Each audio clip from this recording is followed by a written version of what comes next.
Hello hello hello.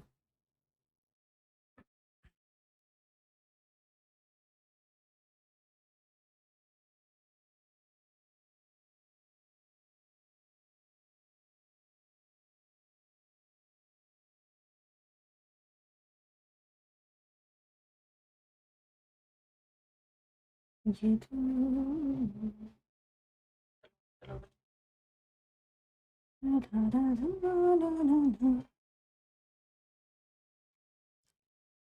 Hello बच्चा party. Good evening all. कैसे हैं मेरे सारे प्यारे प्यारे से जमूरे? गुड इवनिंग बेटा, good evening. Thank you thank you. Good evening, good evening all. चलिए, तो कैस थैंक यू बेटा, थैंक यू। चल दिए? बाय। टाड़ो।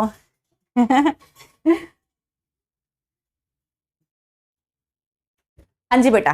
चलो तो फिर क्लास को स्टार्ट करते हैं, टॉपिक को आगे बढ़ाते हैं। मुझे उम्मीद है कि यहाँ तक का बैकलॉग किसी बच्चे ने नहीं किया होगा। अब सबको सबने पूरा कंप्लीट कर लिया होगा जितना हमने सेल साइकिल अभी तक पढ़ा है। अभी तक हमने बेसिकली सेल साइकिल का पूरा बेस समझ लिया कि एक्चुअल में एग्जैक्टली होता क्या है जब एक सेल डिवाइड करता है, उसमें क्या क्या बदलाव आते हैं। ग्रोथ तो सेल में होती ही रहती है हमेशा, ग्रोथ तो एक कंटिन्यूअस प्रोसेस है। साइटोप्लाज्मिक ग्रोथ तो होती रहती है, लेकिन डिवीजन जब सेल में होता है तो फिर उसमें क्या क्या बदलाव देखने को मिलते हैं, क्या क्या चेंजेस, किस तरह डिवीजन होता है, तो ये सब हमने अच्छे से देख लिया। कैरियोकाइनेसिस क्या होता है, साइटोकाइनेसिस क्या होता है, अल्टीमेटली सेल डिवाइड कैसे करता है, किस तरह से क्रोमोसोम्स जो हैं उनका स्ट्रक्चर चेंज होता है जैसे जैसे सेल डिवीजन में जाता है, कैसे हमें प्रॉपरली क्रोमोसोम्स दिखाई देते हैं, ये सब कुछ हमने प्रॉपरली डिस्कस कर लिया। तो माइटोसिस में हमने ऑलमोस्ट क्या सब कुछ ही डिस्कस कर लिया जो कुछ आ सकता है। और मुझे उम्मीद है कि आप किसी भी बुक से क्वेश्चन सॉल्व कर रहे होंगे तो आपको कोई दिक्कत नहीं आ रही होगी माइटोसिस में, है ना। चलिए, तो आगे बढ़ा जाए बेटा। आज के लेक्चर के साथ हम स्टार्ट करेंगे विद मियोसिस 1। तो मियोसिस को हम चालू करेंगे आज, लेकिन आज के डेट में हम केवल समझ पाएंगे मियोसिस 1 को। आज के लेक्चर में हम केवल समझ पाएंगे मियोसिस 1 को, तो उसी को लेकर आगे बढ़ते हैं। अभी हमने माइटोसिस खत्म किया जो कि एक तरह का सेल डिवीजन है, और अब हम जानेंगे मियोसिस के बारे में जो कि दूसरे तरह का सेल डिवीजन है। तो आ जाओ मेरे बच्चों, सबसे पहले तो होमवर्क कंप्लीट कर लेते हैं। मैंने सैटरडे में आपको होमवर्क दिया था, पहले उसे कंप्लीट करते हैं फिर आगे चलेंगे। तो मैंने आपको क्वेश्चन दिया था, how many mitosis are required to form 64 cells. अगर मुझे एक सिंगल पेरेंट सेल से, एक सिंगल सेल से अल्टीमेटली 64 सेल्स बनाने हैं तो मुझे कितने माइटोसिस करवाने पड़ेंगे। तो इसके लिए आपको एक सिंपल सा फॉर्मूला बताया गया था बेटा। फॉर्मूला था number of mitosis is equal to x minus 1। जहां पर x क्या था बेटा, जहां पर x था the number of cells. x क्या है, जितने नंबर ऑफ सेल्स हमें बनाने हैं। So that means 64 minus 1 comes out to be 63। तो हमें 63 माइटोटिक डिविजन्स कराने पड़ेंगे। मुझे उम्मीद है सारे बच्चे चैट बॉक्स में आंसर भी कर रहे हैं, और मुझे उम्मीद है आप सब लोगों ने क्वेश्चन होमवर्क का कर लिया होगा। चलिए अब नेक्स्ट देखते हैं। 1 सेकेंड बेटा। अब नेक्स्ट देखते हैं, एक और क्वेश्चन मैंने आपको एमसीक्यू टाइप क्वेश्चन होमवर्क में दिया था, इसको एक बार देखते हैं। Select incorrect statement regarding the function of mitosis. हमने पिछली क्लास में माइटोसिस की इंपॉर्टेंस को समझा था, माइटोसिस की सिग्निफिकेंस को समझा था। अब हमें यह बताना है कि इन चारों में से माइटोसिस की वजह से क्या नहीं होता है। तो मुझे उम्मीद है सारे बच्चों ने इसका आंसर कर ही लिया होगा, राइट। ओ 1 सेकेंड बेटा, I forgot one thing today. Just a second.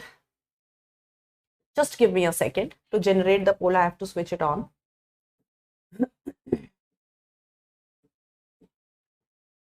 झुम झुम झुम झुम झुम झुम झुम रो पकड़ मुंह बन के घुमरू में ये प्यार का गीत सुनाता चला। अगर आप लोगों ने, वैसे तो मुझे उम्मीद है कि कर ही लिया होगा, ये क्वेश्चन टाइम लग रहा है, नेटवर्क एरर। वैसे तो आपने क्वेश्चन कर ही लिया होगा, लेकिन if I want to generate the pole, छोड़ो, इसका आंसर जो है बेटा, देखते हैं, आ जाओ। रीस्टोर्स सेल साइज, माइटोसिस की वजह से सेल साइज वापस से वैसा ही हो जाता है जैसा होता है। हाँ, ये तो हमने पिछली क्लास में पढ़ा था। Helps in repair, mitosis repairing में हेल्प करता है, हाँ बिल्कुल, घाव भरने में। देन मेंटेन्स जेनेटिक स्टेबिलिटी, हाँ बिल्कुल, क्योंकि जो दो डॉटर सेल बनते हैं वो जेनेटिकली बिल्कुल अपने पेरेंट सेल जैसे होते हैं। Help in formation of gametes, mitosis की वजह से जनरली गेमीट्स बनते हैं, तो हम कहेंगे नहीं, गेमीट्स जनरली मियोसिस की वजह से बनते हैं, right. So helps in formation of gametes always, यहां पे ऑलवेज और लगा देंगे। मैंने ऑलवेज यहां पे क्यों लगाया इस ऑप्शन में, चाहे तो आप अपने नोट्स वाली कॉपी में यहां पे ऑलवेज लगा सकते हो। क्यों? क्योंकि एक आध ऑर्गेनिज्म है बेटा ऐसे जहां पे माइटोसिस से भी गेमीट बनते हैं, वो एक्सेप्शन है, राइट। लेकिन अधिकतर 99.9% केसेस में जो गेमीट्स होते हैं, मेल गेमीट और फीमेल गेमीट, वो मियोसिस से बनते हैं, जो हम अभी पढ़ने जा रहे हैं।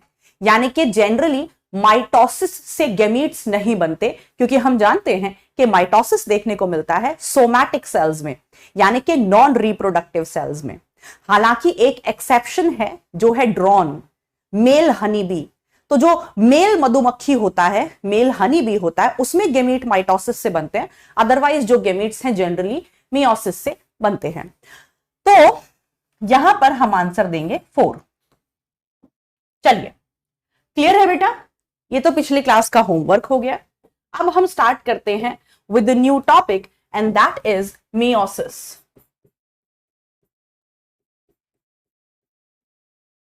Let's start with meiosis.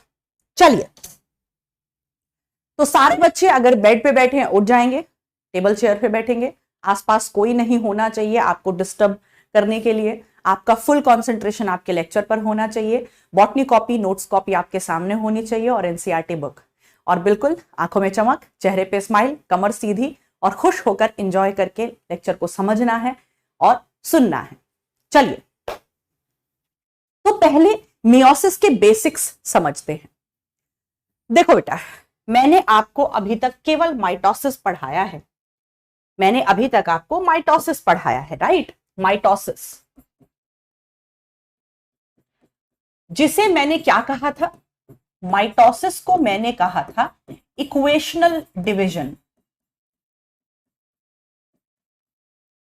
Mitosis को हमने कहा था इक्वेशनल डिवीजन, क्योंकि सपोज मैंने ये पेरेंट सेल लिया और ये डिप्लॉइड है, तो माइटोसिस का रिजल्ट क्या होता था? जब इस पेरेंट सेल में माइटोसिस हो जाता था बेटा, तो हमें मिलते थे क्या जी, हमें मिलते थे दो डॉटर सेल जो बिल्कुल इसके जैसे ही होते थे, ये भी डिप्लॉइड और ये भी डिप्लॉइड। अगर इसमें सपोज क्रोमोसोम नंबर, अगर इसमें क्रोमोसोम नंबर 16 है, तो यहां पर भी क्रोमोसोम नंबर 16 होगा और इस वाले के पास भी 16 होगा। ये हम माइटोसिस में पढ़कर आए हैं कि माइटोसिस को हम इक्वेशनल डिवीजन कहते हैं, और ये ऐसे टाइप का डिवीजन होता है जहां पर एक सेल डिवाइड करके दो डॉटर सेल देता है, और वो दोनों डॉटर सेल आपस में भी बिल्कुल एक जैसे होते हैं और अपने पेरेंट सेल की भी कार्बन कॉपी होते हैं। अगर पेरेंट सेल हैप्लॉइड है तो दोनों डॉटर सेल भी हैप्लॉइड होंगे, अगर पेरेंट सेल डिप्लॉइड है तो दोनों डॉटर सेल भी डिप्लॉइड होंगे, अगर पेरेंट सेल ट्रिप्लॉइड है तो दोनों डॉटर सेल भी ट्रिप्लॉइड होंगे। मतलब जितने क्रोमोसोम नंबर पेरेंट सेल में है, बिल्कुल उतने ही क्रोमोसोम नंबर डॉटर सेल्स में होंगे। लेकिन अब हम पढ़ने जा रहे हैं दूसरे तरह का division, and that is meiosis. Meiosis को हम कहते हैं रिडक्शनल डिवीजन।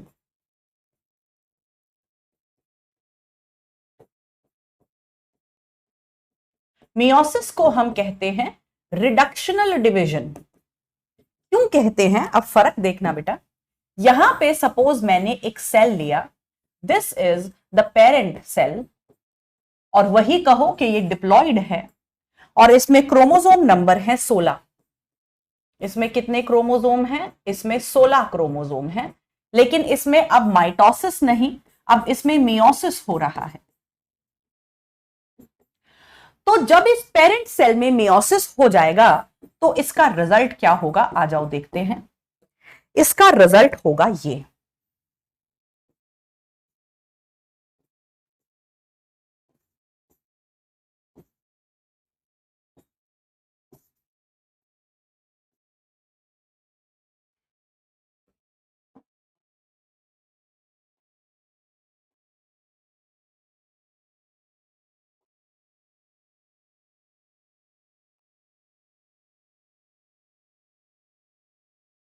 देखो बेटा कितना अंतर है माइटोसिस में और मियोसिस में, कितना अंतर है, बहुत डिफरेंस है। माइटोसिस जब होता है तो एक पेरेंट सेल से दो डॉटर सेल मिलते हैं, और वो दोनों डॉटर सेल बिल्कुल पेरेंट सेल जैसे होते हैं। अगर ये डिप्लॉइड है तो ये दोनों भी डिप्लॉइड होंगे, और इनमें भी उतने ही क्रोमोसोम होंगे जितने पेरेंट सेल में थे। लेकिन मियोसिस देखो, अगर मियोसिस डिप्लॉइड सेल में हो रहा है, ये डिप्लॉइड सेल है, हमने पेरेंट सेल को डिप्लॉइड सेल लिया है, और उसमें 16 क्रोमोसोम है। तो जब मियोसिस खत्म हो जाएगा, पूरा मियोसिस खत्म हो जाएगा, तो अल्टीमेटली हमें मिलेंगे 4 डॉटर सेल्स, और वो चारों डॉटर सेल्स आपस में भी एक जैसे नहीं होंगे, और वो पेरेंट सेल जैसे भी नहीं होंगे, यानी कि वो जेनेटिकली डिफरेंट होंगे पेरेंट सेल से। और उनमें जो क्रोमोसोम नंबर होगा वो आधा होगा पेरेंट सेल के कंपैरिजन में। अगर पेरेंट सेल में क्रोमोसोम नंबर 16 है बेटा, तो डॉटर सेल में कितना होगा? 8 8 8 8। चारों डॉटर सेल में क्रोमोसोम नंबर पेरेंट सेल से आधा होगा। और आप देख पा रहे हो कि पेरेंट सेल का जो प्लॉइडी लेवल था वो 2n था। प्लॉइडी लेवल हम किसे कहते हैं बेटा? प्लॉइडी लेवल का मतलब होता है जब हम ये बताते हैं कि कोई सेल हैप्लॉइड है, या कोई सेल डिप्लॉइड है, या कोई सेल ट्रिप्लॉइड है, ये उसका प्लॉइडी लेवल होता है। सेल का हैप्लॉइड होना उसका प्लॉइडी लेवल है, सेल का डिप्लॉइड होना उसका प्लॉइडी लेवल है। तो हम यहां पर देख पा रहे हैं कि मियोसिस के दौरान जो प्लॉइडी लेवल होता है पेरेंट सेल का, वो हाफ हो जाता है, वो आधा हो जाता है। प्लॉइडी लेवल पेरेंट सेल का हाफ हो जाता है, आधा हो जाता है। आप देख पा रहे हो? तो मुझे उम्मीद है आप माइटोसिस और मियोसिस में फर्क समझ गए हो। माइटोसिस में एक पेरेंट सेल से 2 डॉटर सेल मिलते हैं, मियोसिस में एक पेरेंट सेल से 4 डॉटर सेल्स मिलते हैं। माइटोसिस में दोनों daughter cell genetically parent cell से सिमिलर होते हैं, मियोसिस में ये चारों डॉटर सेल जेनेटिकली अलग होते हैं, डिफरेंट होते हैं। अगर पेरेंट सेल डिप्लॉइड है तो जो 4 डॉटर सेल्स होंगे उनका प्लॉइडी लेवल आधा होगा, यानी कि वो चारों हैप्लॉइड होंगे। So this is the difference between mitosis and meiosis. Mitosis तो हम डिटेल में पढ़ चुके हैं, हम डिटेल में पढ़ने वाले हैं मियोसिस। तो इतना बेसिक बात बताओ बेटा, समझ आई? ये हाँ बेटा नोट करना है, इसको नोट कर लो, ये नोट करना है, आप इसको नोट कर लो।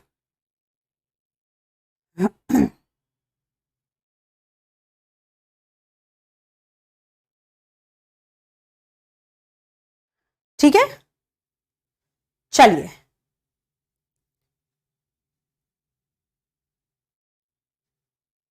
Pallavi saying why 8 why not 4, वो भी समझ में आएगा।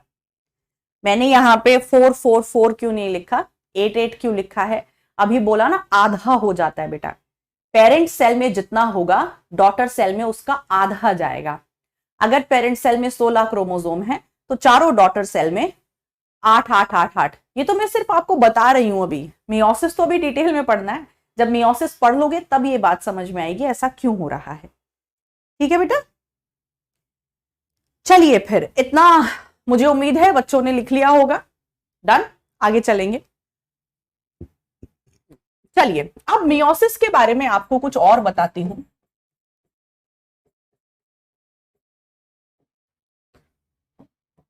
आपको याद है पिछली क्लास में हमने डिस्कस किया था that mitosis is possible in all sales.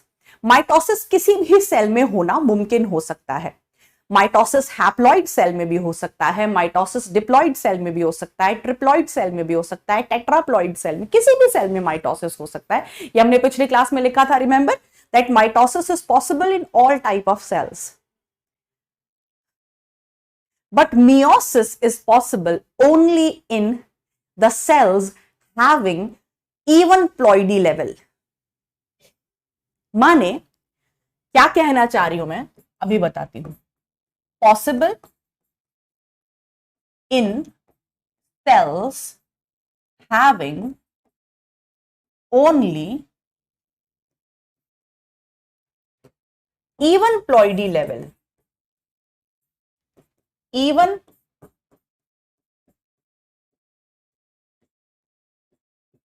इसका मतलब क्या है भाई? मैम समझ नहीं आया, एक तो बहुत इंग्लिश हो गई, ऊपर से नहीं समझ आया, बताओ। ओके बेटा समझो, प्लॉइडी लेवल तो आपको समझ में आ गया क्या होता है। अगर मैं कह रही हूं कि कोई सेल हैप्लॉइड है तो ये उसका प्लॉइडी लेवल है कि वो हैप्लॉइड है। अगर मैं कह रही हूं कोई सेल डिप्लॉइड है तो ये उसका प्लॉइडी लेवल है कि वो डिप्लॉइड है। राइट? तो देखो बेटा, अगर मैं कहूं हैप्लॉइड सेल, हैप्लॉइड, तो इसका प्लॉइडी लेवल क्या है? n। अगर मैं कहूं डिप्लॉइड, कोई सेल डिप्लॉइड है तो उसका प्लॉइडी लेवल है 2n।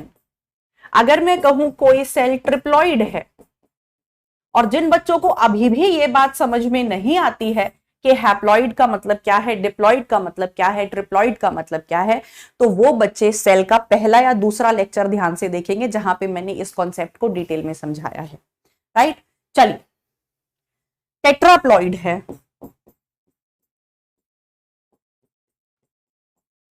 ना बेटा।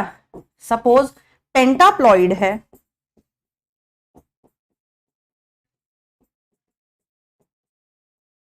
हेक्साप्लॉइड है, ये सब क्या है बेटा? ये प्लॉइडी लेवल है, ये प्लॉइडी लेवल है।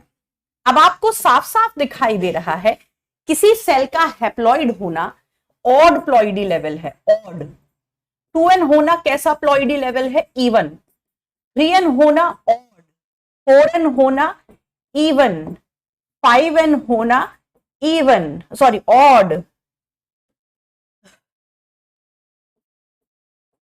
और 6n होना इवन। अगर मैं कहूं कोई सेल हैप्लॉइड है तो उसका प्लॉइडी लेवल क्या है? कि वो हैप्लॉइड है, उसमें एक क्रोमोसोम की एक ही कॉपी होगी, तो उसका प्लॉइडी लेवल ऑड है। 1 क्या होता है तो जानते हो ना, इतने गधे तो नहीं होंगे, इतना मैथ्स तो पता होगा। ऑड और इवन क्या होता है? 1 is odd, 2 is even, 3 is odd, 4 is even. Even number, odd number तो सब जानते हो ना। हाँ जी, तो जो चीज जोड़ों में होगी या फिर ऑड इवन तो तुम समझ गए हो आई गेस, राइट? तो अगर एक क्रोमोसोम की एक ही कॉपी होगी तो वो हैप्लॉइड है, दो कॉपीज हैं तो डिप्लॉइड है, 3 है तो ट्रिप्लॉइड है, 4 हैं तो टेट्राप्लॉइड है, इस तरह से। तो सोचने वाली बात है, दिमाग लगाने वाली बात है कि अभी अभी मैम ने बताया कि जब किसी पेरेंट सेल में मियोसिस हो जाएगा तो जो डॉटर सेल बनेंगे उनमें प्लॉइडी लेवल आधा हो जाएगा। अभी मैंने बताया अगर पेरेंट सेल डिप्लॉइड है तो डॉटर सेल क्या होंगे? चारों के चारों हैप्लॉइड। राइट? प्लॉइडी लेवल क्या हो गया? हाफ हो गया। तो जब मियोसिस होता है बेटा तो प्लॉइडी लेवल आधा हो जाता है, माने पेरेंट सेल का आधा। अगर पेरेंट सेल डिप्लॉइड है तो डॉटर सेल हैप्लॉइड हो जाएंगे। लेकिन अगर कोई ऑड प्लॉइडी लेवल वाला सेल है जैसे हैप्लॉइड, तो हैप्लॉइड का आधा क्या होगा? 0.5n। या फिर सपोज किसी ट्रिप्लॉइड सेल में मियोसिस हो रहा है तो उसका आधा क्या होगा 1.5n। इसका मतलब मियोसिस ऐसे सेल्स में हो ही नहीं सकता जिनका प्लॉइडी लेवल ऑड हो, क्योंकि किसी भी सेल का जो प्लॉइडी लेवल है वो 0.5n नहीं हो सकता, 1.5n नहीं हो सकता। प्लॉइडी लेवल या तो n होता है, या तो 2n होता है, या तो 3n होता है, या तो 4n होता है, या तो 5n होता है। प्लॉइडी लेवल कभी ऐसे नहीं होता 0.75n या 0.5n या 1.5n, राइट। तो क्योंकि जब मियोसिस होता है तो पेरेंट सेल से जो डॉटर सेल बनते हैं उनका प्लॉइडी लेवल आधा हो जाता है, इसीलिए मियोसिस कभी भी ऐसे सेल में नहीं हो सकता जिसका प्लॉइडी लेवल ऑड हो। माने मियोसिस हैप्लॉइड सेल में नहीं हो सकता, ट्रिप्लॉइड सेल में नहीं हो सकता, पेंटाप्लॉइड सेल में नहीं हो सकता, राइट। सिर्फ इवन प्लॉइडी लेवल वाले सेल्स में हो सकता है, क्योंकि अगर डिप्लॉइड सेल में मियोसिस हो रहा है तो जो 4 डॉटर सेल्स बनेंगे उनका प्लॉइडी लेवल क्या हो जाएगा, हैप्लॉइड हैप्लॉइड हैप्लॉइड हैप्लॉइड। अगर किसी टेट्राप्लॉइड सेल में मियोसिस हो रहा है, यानी कि 4n सेल में मियोसिस हो रहा है, तो चारों डॉटर सेल का प्लॉइडी लेवल क्या हो जाएगा 2n 2n 2n 2n। अगर हेक्साप्लॉइड सेल में मियोसिस हो रहा है तो चारों डॉटर सेल का प्लॉइडी लेवल क्या हो जाएगा 3n 3n 3n 3n। यानी कि ऐसा नंबर जिसको आप आधा कर सकते हो उसी में मियोसिस हो सकता है। तो ध्यान रखना है that meiosis can never occur, meiosis can never occur in haploid cells. आपको याद है हमने सैटरडे वाली क्लास में डिस्कस किया था इस बात को कि माइटोसिस जो है वो डिप्लॉइड सेल्स में भी हो सकता है और हैप्लॉइड सेल्स में भी हो सकता है, लेकिन मियोसिस कभी भी नेवर एवर कभी वो हैप्लॉइड सेल में हो ही नहीं सकता, कभी भी नहीं। क्योंकि अगर वो हैप्लॉइड सेल में हुआ तो डॉटर सेल का ploidy level 0.5n 0.5n 0.5n कैसे होगा, इट इज नॉट पॉसिबल। तो इसीलिए हम कहते हैं meiosis always occur in diploid cells. Meiosis diploid cells में ही होगा, कभी भी हैप्लॉइड सेल्स में नहीं होगा। या तो डिप्लॉइड सेल में होगा, या फिर अगर कोई ऑर्गेनिज्म, वैसे तो जनरली धरती पे सारे ऑर्गेनिजम्स 2n ही होते हैं, लेकिन जो हम आजकल हाइब्रिड्स वगैरह बनाते हैं प्लांट्स के, उनमें वो हाइब्रिड्स 4n भी हो जाते हैं, कई बार 6n भी हो जाते हैं। तो 4n सेल्स में और 6n सेल्स में भी मियोसिस पॉसिबल है, उनमें भी हो सकता है। पर जनरली नेचर में नेचुरली हमें जो मियोसिस देखने को मिलता है वो डिप्लॉइड सेल्स में ही देखने को मिलता है। मियोसिस कभी भी हैप्लॉइड सेल में नहीं हो सकता, ध्यान रखना बेटा। लेकिन वही माइटोसिस इन सारे सेल्स में पॉसिबल है। जो माइटोसिस है वो तो इक्वेशनल डिवीजन है, वहां पे तो प्लॉइडी लेवल को सेम रहना है। तो माइटोसिस हर एक सेल में पॉसिबल है, वो दुनिया के हर एक सेल में हो सकता है, चाहे उसका प्लॉइडी लेवल कुछ भी हो।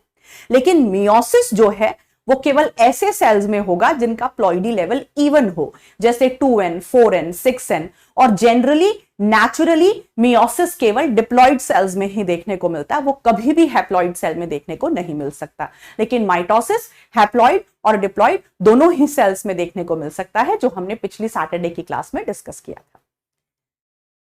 तो ये बेसिक आपको समझ में आया। अब मुझे फटाफट से बताओ बेटा, इतना समझ में आ गया सबको?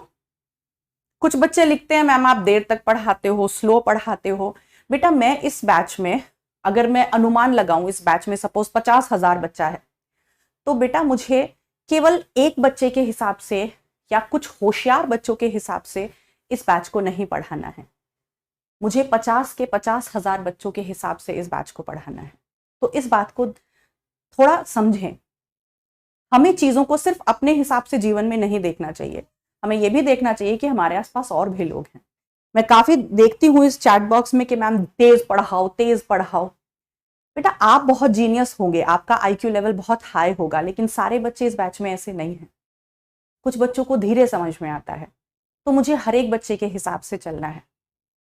आज मैं शॉर्ट्स चला रही थी इंस्टा पे, तो मुझे एपीजे अब्दुल कलाम साहब का एक बड़ा प्यारा सा इंस्टेंस दिखाई दिया। तो वहां पे एक बच्ची उनसे इंटरव्यू में पूछ रही थी कि सर आप बैक बेंचर्स के साथ या ऐसे बच्चे जो बहुत होशियार नहीं हैं उनके साथ बॉन्ड कैसे बना पाते हो? तो कलाम साहब ने कहा कि क्योंकि मैं खुद एक बैक बेंचर था, मैं खुद एग्जाम्स में बहुत अच्छा परफॉर्म नहीं करता था, इसीलिए मैं उनके साथ इतना अच्छा बॉन्ड बना पाता था। और ये ज़रूरी नहीं है कि जो बच्चे जीनियस हो, चीज़ों को बहुत तेज़ी से कर लेते हैं, फ्रंट डेस्क पर बैठते हैं, टीचर के फेवरेट होते हैं, वही जीवन में अचीव हो सकते हैं, वही जीवन में सफलता पा सकते हैं, ऐसा नहीं है। मैं बैक बेंचर था, लेकिन फिर भी देखो मैं आज प्रेसिडेंट ऑफ इंडिया हूं। तो उन्होंने इतनी प्यारी बात कही बाद में जो मुझे बहुत अच्छी लगी कि एक अच्छा टीचर, एक महान टीचर वो होता है जो हर एक बच्चे की जरूरत को महसूस कर सके और उसको पूरा कर सके। वो टीचर जो केवल समझदार बच्चों को, होशियार बच्चों को पढ़ा दे, वो टीचर टीचर नहीं है। टीचर वो है जो हर एक बच्चे को पढ़ा दे। वो बच्चा जो पढ़ नहीं पा रहा है या पढ़ना नहीं चाहता है, वो जो टीचर उस बच्चे को भी पढ़ा दे, वो टीचर है। तो इस बैच में बेटा समझना, केवल आप नहीं हो इस बैच में, केवल आप नहीं हो या फिर केवल आप जैसे बच्चे नहीं हैं इस बैच में। पूरे भारत में, और भारत से नहीं, भारत के बाहर से भी बच्चे हैं। बहुत दूसरे देशों के, हमारे पड़ोसी देशों के बच्चे भी बैचेस खरीदते हैं। तो पूरे देश का बच्चा जो अलग अलग भाषा का बच्चा है, शायद उसे भाषा समझने में भी कभी दिक्कत होती हो, इतने सारे बच्चे जो शायद कभी गांव में हो, उन्हें इतनी नॉलेज ना हो, लेकिन अब वो सीखना चाहते हैं। तो इस बैच में बहुत डाइवर्स बच्चा है बेटा। जितनी डाइवर्स हमारी कंट्री है, उतना ही डाइवर्स ये बैच है। इसमें हर एक आईक्यू लेवल वाला बच्चा है, हर एक भाषा का बच्चा है, हर एक प्रांत का बच्चा है। तो हमें इस तरह पढ़ाना है कि इस बैच के एक एक बच्चे को फायदा पहुंचे। तो मेरी इस बैच के सारे बच्चों से रिक्वेस्ट है कि आप अपने टीचर को, आप क्या चाहते हैं, आपकी क्या जरूरत है, उसके हिसाब से अपने टीचर को इवैल्यूएट ना करें। आप ये समझें, ये जानें कि इस बैच में कितना बच्चा है। कम से कम अगर मैं बता रही हूँ, इस बैच में 70,000 बच्चा होगा कम से कम। और जाने कहां से, कौन कौन सी भाषा का, कौन कौन से रीजन का। हमें उन सबको सिखाना है क्योंकि वो सीखना चाहते हैं। और उसके लिए हमें एक ऐसा रास्ता अपनाना पड़ेगा जो सबके लिए अच्छा हो। हम केवल आपके हिसाब से नहीं चल सकते, कुछ होशियार बच्चों के हिसाब से इस बैच में नहीं चल सकते कि हाँ भैया कुछ होशियार बच्चे इनके हिसाब से पढ़ाते हैं, तेज पढ़ाते हैं, फटाफट पढ़ाते हैं ताकि उन्हें मजा आए। नहीं, कुछ बच्चों को चीजें, कुछ नहीं, काफी बच्चों को चीजें धीरे समझ में आती हैं। ठीक है। तो मैं काफी देखती हूँ, काफी बच्चे चैट बॉक्स में लिखते रहते हैं, हालांकि मुझे उससे कोई फर्क नहीं पड़ता, मैं पढ़ाऊंगी वैसे ही जैसे मुझे पढ़ाना है। लेकिन मैं समझाना चाहती हूँ बेटा कि खुदगर्ज नहीं बनना चाहिए जीवन में। सिर्फ अपने अपने हिसाब से चश्मा लगा के चीजों को नहीं देखना चाहिए, हमें एक बड़ी पिक्चर को देखना चाहिए। तो जीवन में आप बहुत खुश रहोगे। अगर चीजों को सिर्फ अपने हिसाब से देखोगे तो हमेशा दुखी रहोगे और आपको अपने आसपास का कोई भी इंसान अच्छा नहीं लगेगा, ना कोई टीचर अच्छा लगेगा, चाहे वो कितना भी अच्छा पढ़ाए। राइट।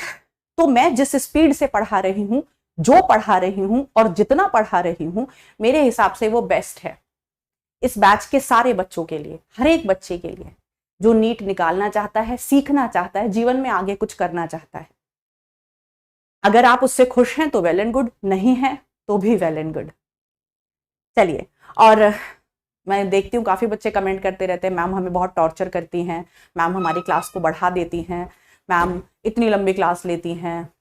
लूंगी बेटा, आपको पढ़ना है पढ़ो, नहीं पढ़ना है छोड़ दो। चलिए, हम तो लेंगे बेटा क्लास, हम तो क्लास लेंगे क्योंकि हम पढ़ाना चाहते हैं और बहुत सारे बच्चे ऐसे हैं जो पढ़ना चाहते हैं। सिर्फ इस बैच में मेरे ख्याल से 2 से 3% बच्चा ऐसा होगा जिसको दिक्कत होती होगी मेरे क्लास को बढ़ाने से। तो बेटा मैं उन 2 से 3% बच्चों के लिए 97% बच्चों का नुकसान नहीं कर सकती जो पढ़ना चाहते हैं, जो कहते हैं मैम आप बहुत मेहनत करते हो, आप क्लास एक्सटेंड करते हो, मैं बहुत अच्छा लगता है, तो मैं उनके हिसाब से पढ़ाऊंगी। और ये 2 से 3% बच्चे जो चैट बॉक्स को इन्फेक्ट करते हैं, मुझे कोई फर्क नहीं पड़ता, मैं सच कह रही हूँ। चलिए, I am a help positive person. आप जितना मुझे सामने से नेगेटिविटी दोगे मुझे उतना अच्छा लगेगा कि अच्छा ऐसा बच्चा भी है, क्या पता हम इस बच्चे को बदल पाए अपनी पॉजिटिविटी से। चलिए, तो बेटा स्लो व्लो नहीं पढ़ा रही हूं मैं, बिल्कुल ठीक पढ़ा रही हूं। काफी बच्चों को चीजें कम समझ में आती हैं, या शायद उन्होंने 10वीं क्लास में वो आपके जितने जीनियस ना रहे हो, उन्हें शायद उतनी फैसिलिटीज ना मिली हो, वो इन चीजों को पहली बार पढ़ रहे हैं, तो उन्हें जानना भी जरूरी है, सिर्फ आपका जानना जरूरी नहीं है। ठीक है, तो जिस भी बच्चे ने अभी ये लिखा था थोड़ा फास्ट पढ़ाओ, इतना स्लो मत पढ़ाओ, तो आई होप उसको समझ में आ गया होगा। चलिए, तो ये बेटा हमें ध्यान रखना है कि माइटोसिस और मियोसिस में अगर मैं जल्दी जल्दी पढ़ा दूंगी ना, तो आपको चीजों को आप इमेजिन नहीं कर पाओगे, समझ नहीं पाओगे। इस स्टेटमेंट को मैं ऐसे बोल के निकल जाती कि मियोसिस केवल ऑड प्लॉइडी लेवल वालों में नहीं हो सकता, इवन प्लॉइडी लेवल वालों में हो सकता है। फास्ट हो जाता, लेकिन किसी बच्चे को समझ नहीं आता कि मैम क्या बोल के चली गई। उसका क्या फायदा बेटा, जब तक आप किसी पिक्चर को इमेजिन नहीं कर पा रहे, फायदा क्या है। तो माइटोसिस तो बेटा हर सेल में हो सकता है, लेकिन मियोसिस केवल डिप्लॉइड सेल्स में हो सकता है। हमें इतना मियोसिस के बारे में अभी समझ में आया, तो हमने मियोसिस को एक ऊपरी तौर पर समझ लिया, बाहर से ऊपरी तौर पर समझ लिया कि मियोसिस के दौरान एक पेरेंट सेल 4 डॉटर सेल देता है, और वो चारों के चारों पेरेंट सेल जैसे नहीं होते हैं, और उनमें प्लॉइडी लेवल आधा हो जाता है, और मियोसिस कभी भी हैप्लॉइड सेल में नहीं हो सकता है। इतनी बात हमें समझ में आई। चलिए आगे चलते हैं। आप मियोसिस के बारे में कुछ जनरल बात करते हैं। क्या जनरल बात, आ जाइए। मियोसिस को भी मैंने आपको बताया कि मियोसिस एक रिडक्शनल डिवीजन है।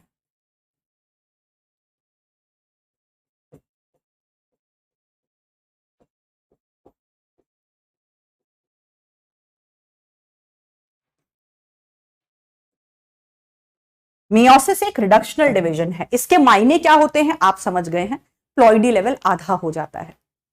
अब मियोसिस को बेटा हम कैसे पढ़ेंगे, ध्यान से सुनना। एक सिंगल मियोटिक डिवीजन अगर मैं बात करूं, तो एक single meiotic division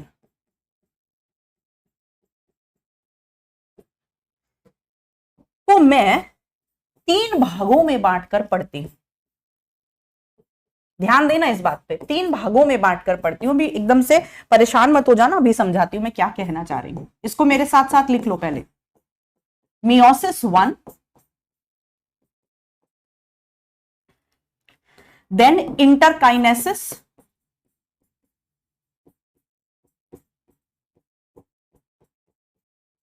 meiosis 1, then interkinesis, and then हमारा आ जाता है मियोसिस 2।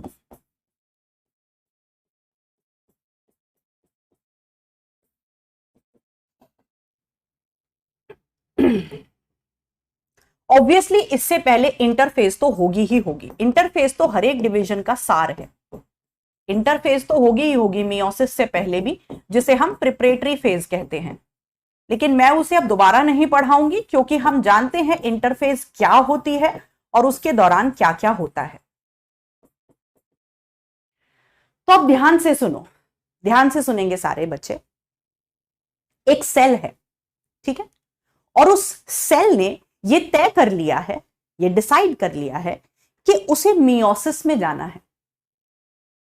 तो पहले उसमें क्या होगा, ऑब्वियसली पहले तैयारी होगी, और उस तैयारी को हम क्या कहते हैं, इंटरफेज, प्रेपरेटरी फेज।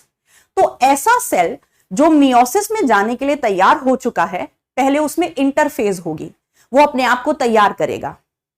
और तैयारी में क्या क्या होता है, बिल्कुल डिट्टो वैसा ही सब कुछ होगा जैसा माइटोसिस में हमने पढ़ा था।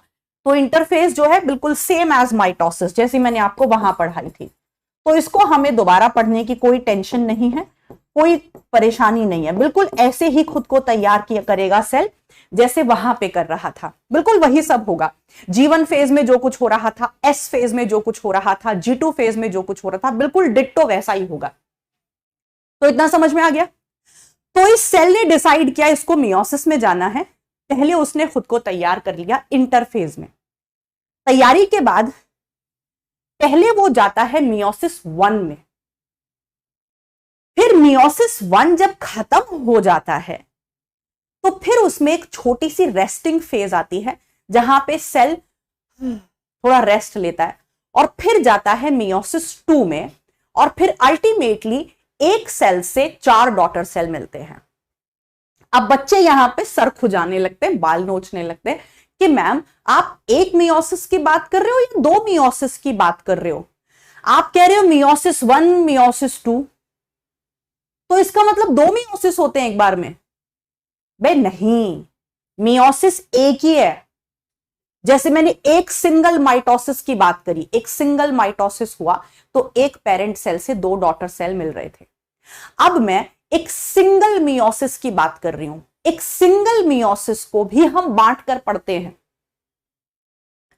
एक सिंगल मियोसिस जब होगा, एक सिंगल मियोटिक डिवीजन जब होगी, यानी कि एक पूरी मियोसिस की सेल साइकिल जब कंप्लीट होगी, तो सेल साइकिल को, पूरी मियोसिस वाली सेल साइकिल को हम ऐसे पढ़ते हैं। पहले इंटरफेज, फिर मियोसिस 1, फिर इंटरकाइनेसिस, फिर मियोसिस 2, और अल्टीमेटली मियोसिस खत्म हो जाता है और हमें एक पेरेंट सेल से 4 डॉटर सेल मिलते हैं। तो काफी बच्चे इस चीज को गलत समझ लेते हैं कि मियोसिस 1 और मियोसिस 2 का मतलब 2 मियोसिस है। नहीं बेटा, ये एक सिंगल मियोसिस के ही 2 भाग हैं। मतलब एक सिंगल मियोसिस को आप ऐसे पढ़ोगे, ये तो हम ऑलरेडी पढ़ चुके हैं, तो ये अब हम नहीं पढ़ेंगे। अब हम पहले पढ़ेंगे मियोसिस 1, फिर एक छोटी सी रेस्टिंग फेज आती है बीच में। ये इंटरफेज नहीं है, दिस इज नॉट इंटरफेज। ये मियोसिस 1 और मियोसिस 2 के बीच में एक छोटी सी रेस्टिंग फेज है, और फिर उसके बाद आता है मियोसिस 2, और अल्टीमेटली हमें मिलते हैं 4 डॉटर सेल्स, राइट। तो मियोसिस 1 जो है वाकई में ये रिडक्शनल होता है। मियोसिस 1 जो होता है बेटा, वाकई में ये रिडक्शनल होता है। इंटरकाइनेसिस स्मॉल रेस्टिंग फेज, इसके बारे में भी हम डिटेल में पढ़ेंगे। ये एक छोटी सी रेस्टिंग फेज है मियोसिस 1 और मियोसिस 2 के बीच में, और वाकई में मियोसिस 2 जो है वो इक्वेशनल है, जस्ट लाइक मियोसिस।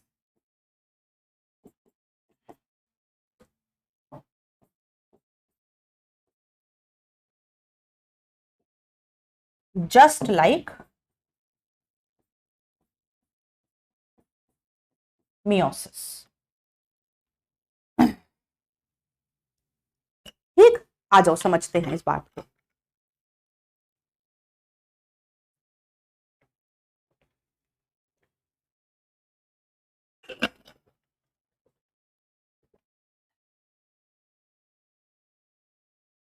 अब कहेंगे बच्चे, एक बात और कहेंगे बच्चे फिर से, मैम आप यार क्या बताते रहते हो, कंफ्यूज कर देते हो। अभी तो आपने पीछे कहा, अभी अभी आपने कहा कि मियोसिस एक रिडक्शनल डिवीजन है। मियोसिस एक रिडक्शनल डिवीजन है। अब आप कह रहे हो कि मियोसिस रिडक्शनल भी है और इक्वेशनल भी है। क्या बोलते रहते हो मैम यार, बहुत कंफ्यूज करते हो।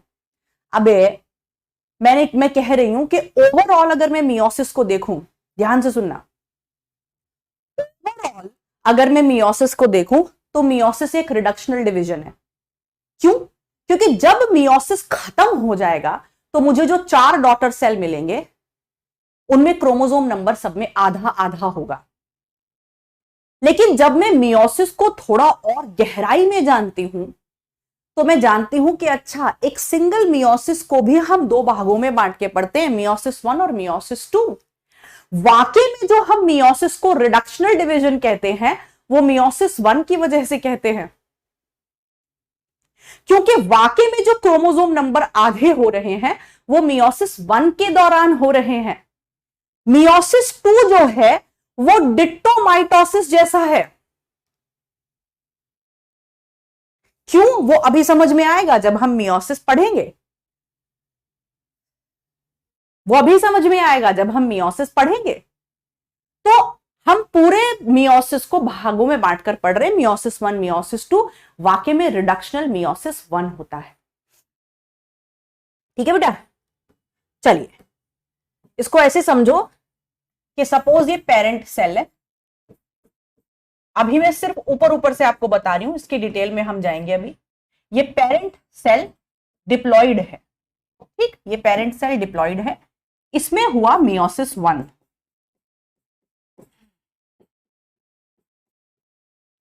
और मियोसिस 1 होकर इससे बन गए 2 डॉटर सेल, ये बने 2 डॉटर सेल,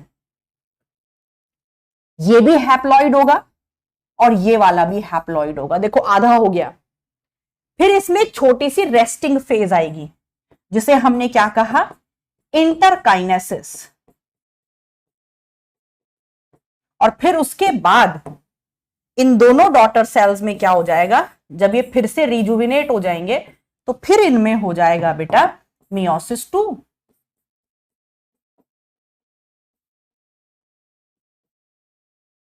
ये दोनों सेल कैसे थे, ये भी हैप्लॉइड ये भी हैप्लॉइड। मियोसिस 2 हुआ तो हमें मिले अल्टीमेटली 4 डॉटर सेल्स।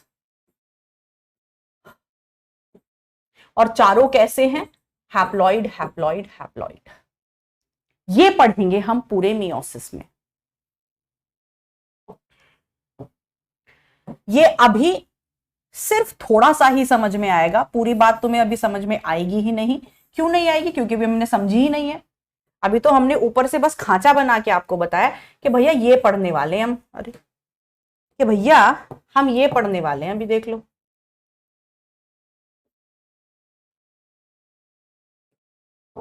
तो हमें ये मिलेगा भैया जी, ये सिंगल पेरेंट सेल है, पहले इसमें मियोसिस 1 होगा, मियोसिस 1 होने के बाद हमें 2 डॉटर सेल मिलेंगे। वो दोनों डॉटर सेल में प्लॉइडी लेवल आधा हो गया है, हैप्लॉइड हैप्लॉइड। फिर इसमें एक छोटी सी रेस्टिंग फेज आएगी जहां पे दोनों डॉटर सेल थोड़े समय के लिए आराम करेंगे। फिर इनमें मियोसिस 2 चालू हो जाएगा, इस वाले में भी मियोसिस 2 चालू हो जाएगा और इस वाले में भी। तो हमें टोटल कितने डॉटर सेल मिलेंगे, 4। और देखो ये दोनों कैसे हैं, हैप्लॉइड हैं, और ये भी कैसे हैं, हैप्लॉइड हैं। तो मियोसिस 2 कैसा है, बिल्कुल माइटोसिस जैसा है। बताओ इतनी बात समझ आई बेटा, बताओ बेटा इतनी बात सबको समझ में आई, जल्दी बोलो। हाँ, मियोसिस 2 जस्ट लाइक माइटोसिस होगा और मियोसिस 1 सही मायनों में रिडक्शनल है। ठीक है,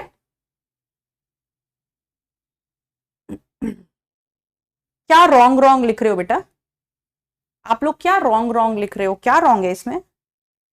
काफी सारे बच्चे लिख रहे हैं रॉन्ग रॉन्ग रॉन्ग। आपको इसमें क्या रॉन्ग दिखाई दे रहा है, क्या रॉन्ग है इसमें? ये मियोसिस 1 है जो वाकई में रिडक्शनल होता है, अभी आप यहां पे देखोगे कैसे हैप्लॉइड हो जाता है। और मियोसिस 2 जो है वो इक्वेशनल होता है माइटोसिस जैसा। पिछली स्लाइड में कुछ रॉन्ग है, क्या रॉन्ग है बेटा, पिछली स्लाइड में क्या रॉन्ग है? ओके, सॉरी सॉरी बेटा, सॉरी सॉरी बेटा, I am very sorry. Just like mitosis लिखने में गलती हो गई, बोल सही रहे थे। हाँ सही कह रहे हो बेटा, पिछली स्लाइड में मियोसिस 2 इक्वेशनल होगा जस्ट लाइक माइटोसिस, बिल्कुल सही कह रहे हो। सॉरी बेटा सॉरी, हाँ बिल्कुल सही कह रहे हो, गलती हो गई लिखने में। ठीक है, तो मियोसिस 1 रिडक्शनल और मियोसिस 2 जस्ट लाइक माइटोसिस। ठीक है बेटा, चलिए तो ये हम पढ़ने वाले हैं पूरा। ये this is one single meiosis. ये जो मैंने अभी आपको यहां दिखाया है ये एक सिंगल मियोसिस है, जिसमें पहले मैं आपको मियोसिस 1 पढ़ाऊंगी, फिर इंटरकाइनेसिस पढ़ाऊंगी और फिर मियोसिस 2 पढ़ाऊंगी। सो रेडी, चलिए तो आ जाओ बेटा, पहले हम देखते हैं मियोसिस 1 को। मियोसिस 1,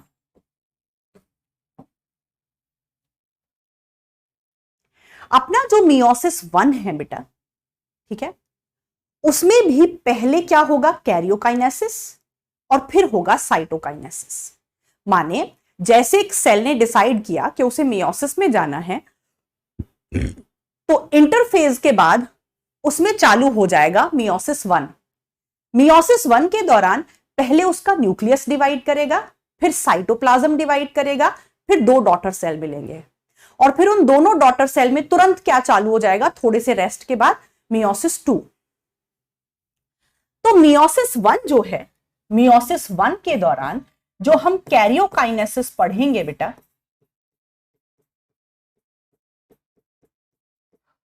मियोसिस 1 के दौरान जो अब हम कैरियोकाइनेसिस पढ़ेंगे, यानी कि न्यूक्लियर डिवीजन पढ़ेंगे, ये तो आप सब जानते हो, न्यूक्लियस डिवाइड करेगा मियोसिस 1 के दौरान, जिसे हम कैरियोकाइनेसिस कहते हैं। उसको हम बांटकर पढ़ेंगे 4 फेजेस में, जैसा कि हम हमेशा से पढ़ते थे। तो मियोसिस 1 के दौरान जो कैरियोकाइनेसिस होगा, जो न्यूक्लियस डिवाइड करेगा, वो 4 फेजेस में हम उसको बांटकर पढ़ेंगे। दैट इज प्रोफेज 1,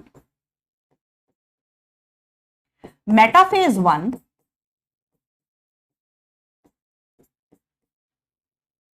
एनाफेज 1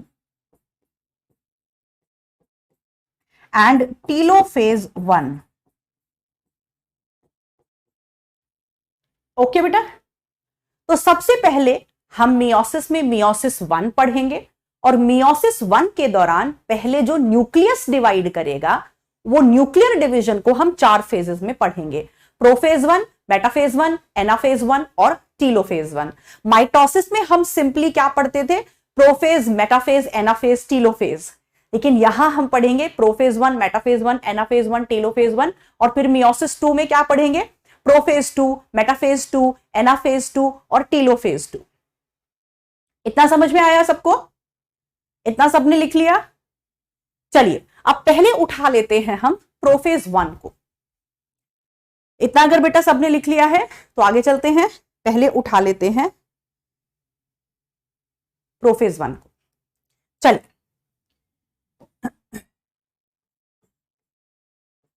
तो मियोसिस 1 की हम सबसे पहले पढ़ने जा रहे हैं प्रोफेज 1।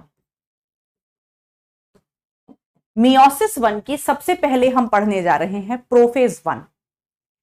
अब ध्यान से सुनना मेरी बात को, सारे बच्चे ध्यान से सुनेंगे। मैंने आपको माइटोसिस में भी प्रोफेज पढ़ाई थी, और वहां पर हमने सिंपल ये बोला था आपको कि माइटोसिस में प्रोफेज में क्या हो रहा था? जो डीएनए है वो और ज्यादा कंडेंस हो रहा था, स्पिंडल फाइबर बन रहे थे, याद है? और जो आपके न्यूक्लियर मेम्ब्रेन, न्यूक्लियोलस, ये सब गायब हो जा रहे थे। लेकिन मियोसिस 1 की जो प्रोफेज है वो काफी लंबी और काफी कॉम्प्लेक्स है। So prophase 1 of meiosis 1 is long and complex phase.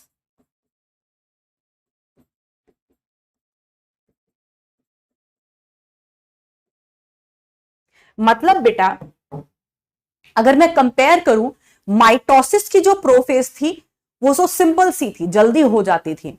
लेकिन मियोसिस की जो प्रोफेज है वो थोड़ी जटिल है, इसमें बहुत समय लगता है। और प्रोफेज 1 में भी सब फेजेस हैं। प्रोफेज 1 में भी सब फेजेस हैं, माने प्रोफेज 1 को भी हम फर्दर फेजेस में बांटकर पढ़ते हैं। और वो कौन कौन सी हैं?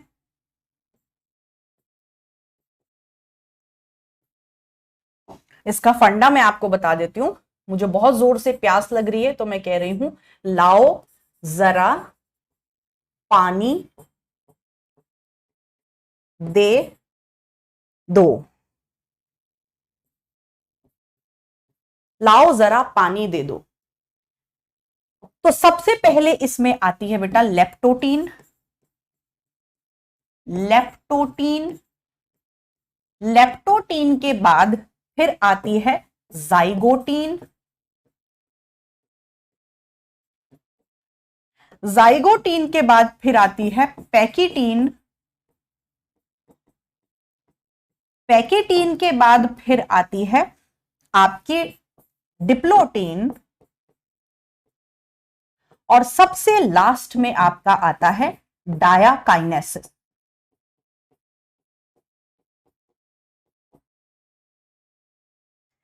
तो मियोसिस 1 की जो प्रोफेज 1 है वो काफी लंबी और काफी जटिल फेज है, और इस प्रोफेज 1 को भी हम 5 सब फेजेस में बांटकर पढ़ते हैं।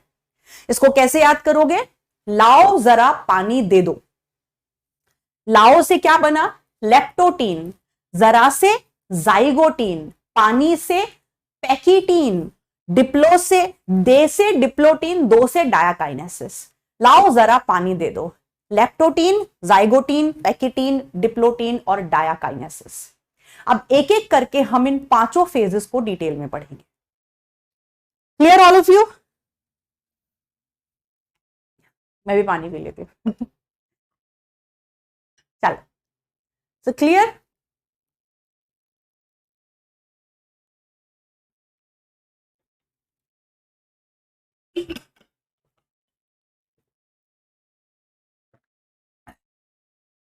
चले आगे।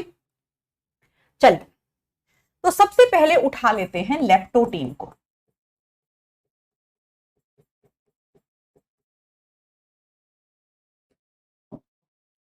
अब समझो लेप्टोटीन में क्या होता है। सारे बच्चे पेन नीचे रखेंगे, मुंडी ऊपर कर लेंगे और ध्यान से सुनेंगे। एक सेल ने, डिप्लॉइड सेल ने, हैप्लॉइड सेल में तो हो ही नहीं सकता मियोसिस, तो एक डिप्लॉइड सेल ने ये तय कर लिया, ये डिसाइड कर लिया कि उसे जाना है मियोसिस में, राइट? चलिए, डिसाइड कर लिया। अब उसमें इंटरफेज हो गई, G1 S G2 सब तैयारी हो गई। अब वो गया प्रोफेज 1 में और प्रोफेज 1 की लेप्टोटीन में। तो यहां पर केवल एक ही सवाल आता है, इसमें आपको टेंशन लेने की जरूरत नहीं है। लेप्टोटीन में चालू हो जाता है कंडेंसेशन ऑफ क्रोमैटिन मटेरियल। बस आपको इतना ही ध्यान रखना है कि जैसे ही प्रोफेज 1 चालू होती है, उसमें लेप्टोटीन में एक ही काम होता है, condensation of chromatin material begins. DNA के धागे जो अभी ढीले ढीले पड़े हुए हैं, उनमें कंडेंसेशन चालू हो जाएगा। बस इतना याद करना है। तो लेप्टोटीन में हमें सिर्फ एक चीज याद करनी है, इसी पे सवाल आता है, इससे अलावा और कुछ आता ही नहीं है। दैट कंडेंसेशन ऑफ, मेरे साथ साथ लिखेंगे, condensation of chromatin material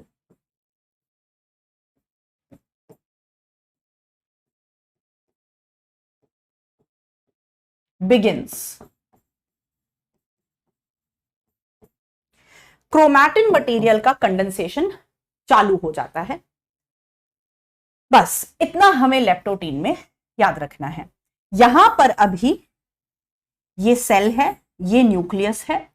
nucleus के अंदर ये जो डीएनए है, ये ऐसे ढीला ढीला सा, लंबे लंबे से धागे पड़े हुए हैं और ये कहां तक एक्सटेंडेड है? न्यूक्लियर एनवलप तक फैले हुए हैं। ये इतने ढीले हैं कि ये सारे न्यूक्लियर एनवलप तक फैले हुए हैं। देखो कितने ढीले ढीले से पड़े हुए हैं, है ना? तो सेल के अंदर जो न्यूक्लियस है, न्यूक्लियस के अंदर जो डीएनए के धागे हैं, वो बहुत ढीले ढीले पड़े हुए हैं अभी, और उनमें चालू हो जाएगा कंडेंसेशन। बस इतना ही सवाल आता है, इतना ही सवाल आता है लेप्टोटीन से। ध्यान रखोगे? चले आगे। Everyone done? चलिए, लेप्टोटीन के बाद बेटा फिर दूसरी फेज चालू होती है, जाइगोटीन। लाओ जरा, अब जाइगोटीन के बारे में ध्यान से सुनेंगे सारे बच्चे, ये इंपॉर्टेंट है, इस पे इंपॉर्टेंट क्वेश्चन आता है और नीट के पॉइंट ऑफ व्यू से ये बहुत ही इंपॉर्टेंट है जाइगोटीन। समझो,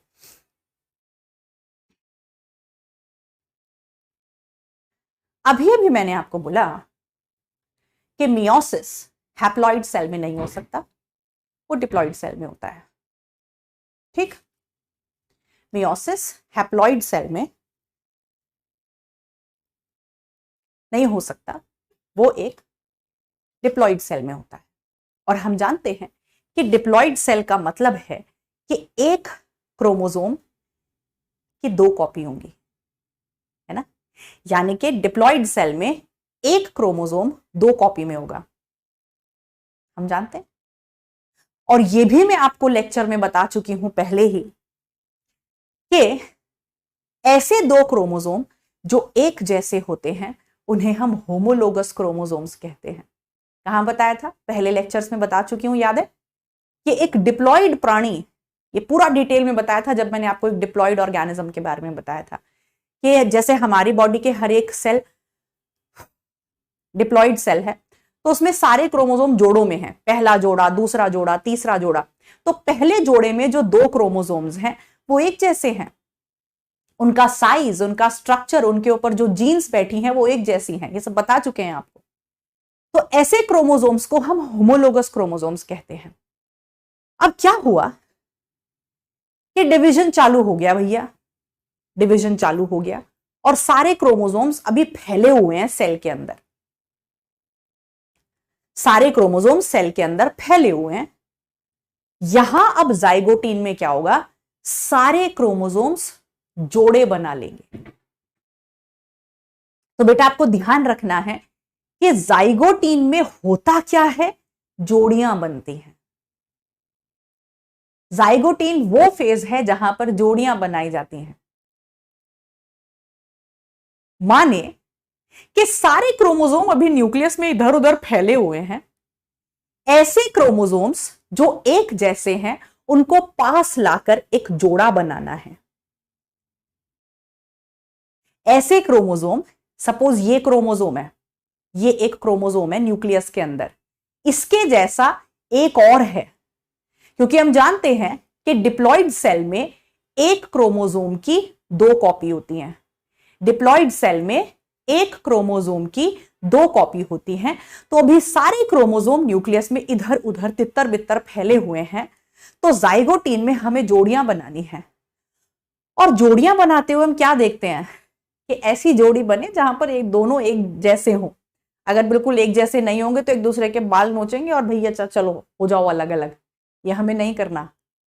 तो अब क्या होगा जाइगोटीन के दौरान कि ये एक क्रोमोसोम है, इसके जैसे दूसरे क्रोमोसोम को ढूंढा जाएगा और जोड़ा बना दिया जाएगा। ये बन गया पहला जोड़ा।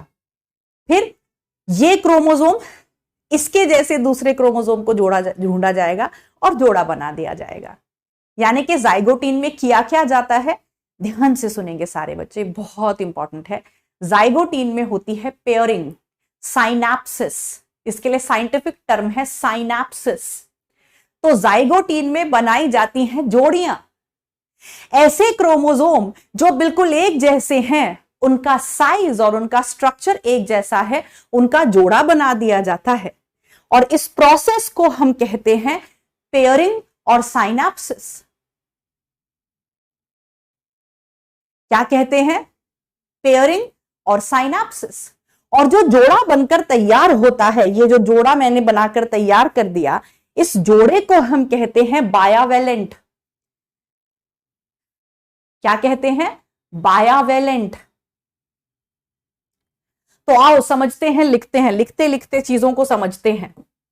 जाइगोटीन में आपसे एक ही बात पूछेगा, यही सवाल आता है कि जाइगोटीन में क्या होता है, तो आप कहोगे जोड़ियां बनाई जाती हैं, पेयरिंग होती है।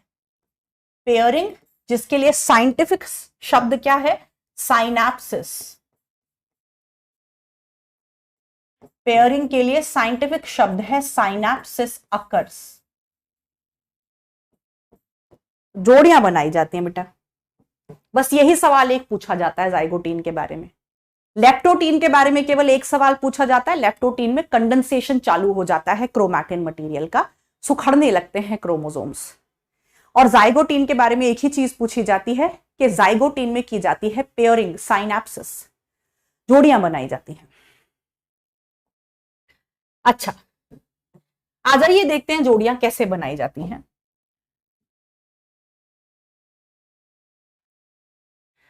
चलो एक सेल ले लेते हैं, इसके अंदर ये न्यूक्लियस है,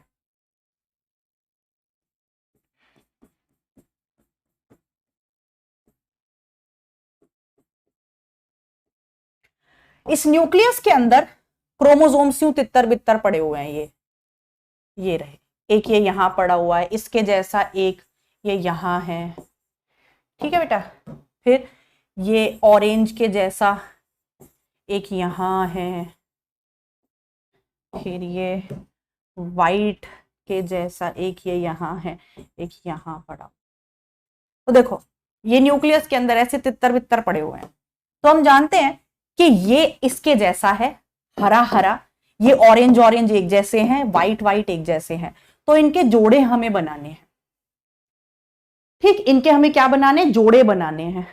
आ जाओ बनाते हैं। कैसे बनेंगे जोड़े? पहले तो ये समझो बेटा कि ये जो क्रोमोसोम, ध्यान से सुनेंगे और समझेंगे, मैंने इस एक सिंगल क्रोमोसोम को यहां से बाहर उठाया, ध्यान से सुनना जो भी बोलूंगी मैं। ये एक सिंगल क्रोमोसोम,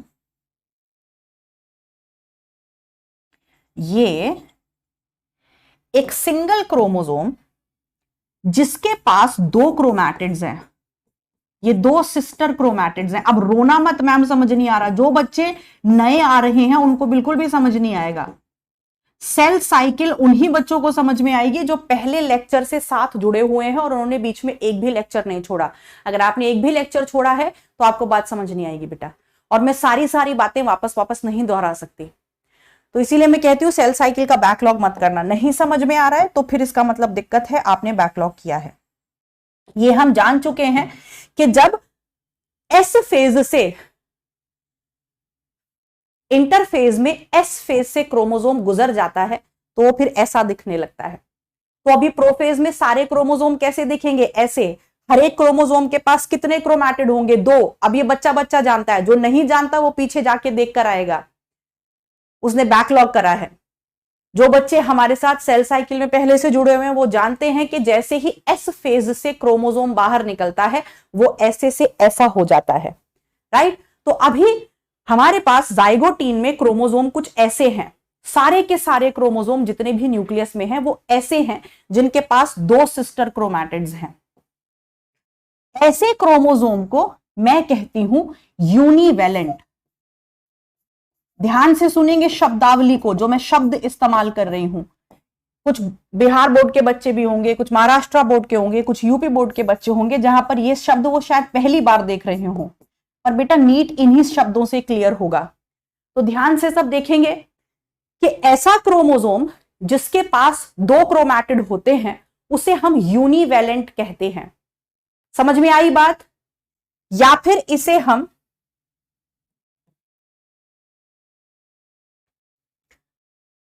इसे हम कह देते हैं दूसरे शब्दों में मोनाड। छोड़ो, मोनाड रहने दो, इसे यूनिवैलेंट समझो आप। इतनी बात समझ में आई? ठीक, ऐसा क्रोमोसोम जिसके पास 2 क्रोमैटिड है वो यूनिवैलेंट है। सो यूनिवैलेंट हम किसे कह रहे हैं? A chromosome with 2 sister chromatids.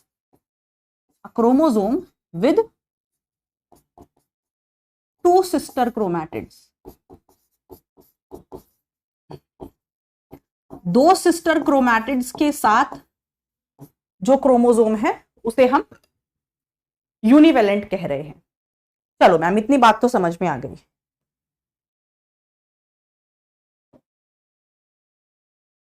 अब क्या मैम आपने अभी भी कुछ बताया था हमें कि ये सारे जो क्रोमोसोम है अभी जोड़े बनाने शुरू करेंगे? हाँ बेटा, अब इनमें जोड़े बनाने शुरू करेंगे। ये देखो कैसे, अब ये सारे एक दूसरे के जोड़ीदार ढूंढना शुरू कर देंगे। सब एक दूसरे जोड़ीदार ढूंढना शुरू कर देंगे। भैया मेरे जैसा कौन है? तो इस हरे वाले को लगा भैया मेरे जैसा तो ये है, तो ये इसके बगल में जाके चिपक जाएगा। ढूंढ लिया मैंने जोड़ीदार, ये। फिर इसको लगा मेरे जैसा तो एक और है, मेरी जोड़ी भी बन गई, ये। फिर व्हाइट वाले को लगा मेरे जैसा एक और है, मेरी जोड़ी भी बन गई, तो ये देखो बन गई जोड़ियां, ये बन गई जोड़ियां। और हमारे यहां इंडियन सोसाइटी में क्या होता है, जब जोड़ियां बनाई जाती हैं, शादी ब्याह किए जाते हैं, तो फैमिलीज भी इन्वॉल्व होती हैं, है ना। और क्यों इन्वॉल्वमेंट होता है फैमिलीज का? ताकि बच्चों में अगर लड़ाई झगड़ा हो जाए आगे जाके तो परिवार वाले समझा देंगे भाई कि नहीं बच्चों, लड़ते नहीं है, भिड़ते नहीं है, प्यार से रहो, थोड़ा बहुत तो शादी में एडजस्टमेंट करना ही पड़ता है। तो ऐसे ही हमने जोड़ा तो बना दिया, लेकिन इस जोड़े को जोड़ के रखने वाला भी तो कोई होना चाहिए। जैसे हमारी इंडियन फैमिलीज में हमारी फैमिली होती है, हमें समझाती हैं नहीं बेटा लड़ाई झगड़ा मत करो, तो ऐसे ही इनको जोड़ के रखने के लिए भी होता है कुछ,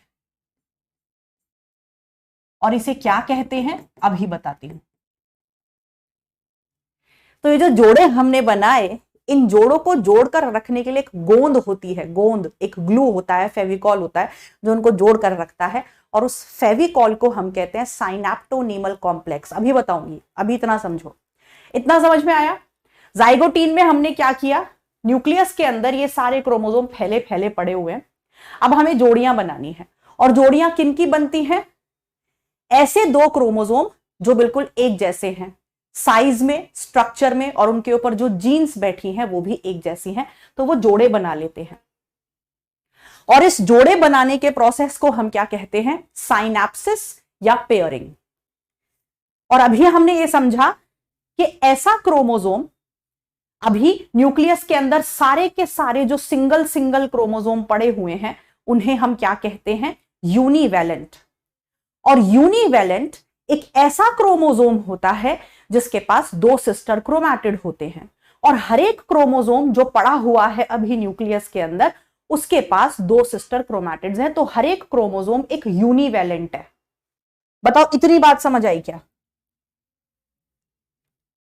बताओ बेटा, इतनी बात समझ आई सारे बच्चों को? हम्म?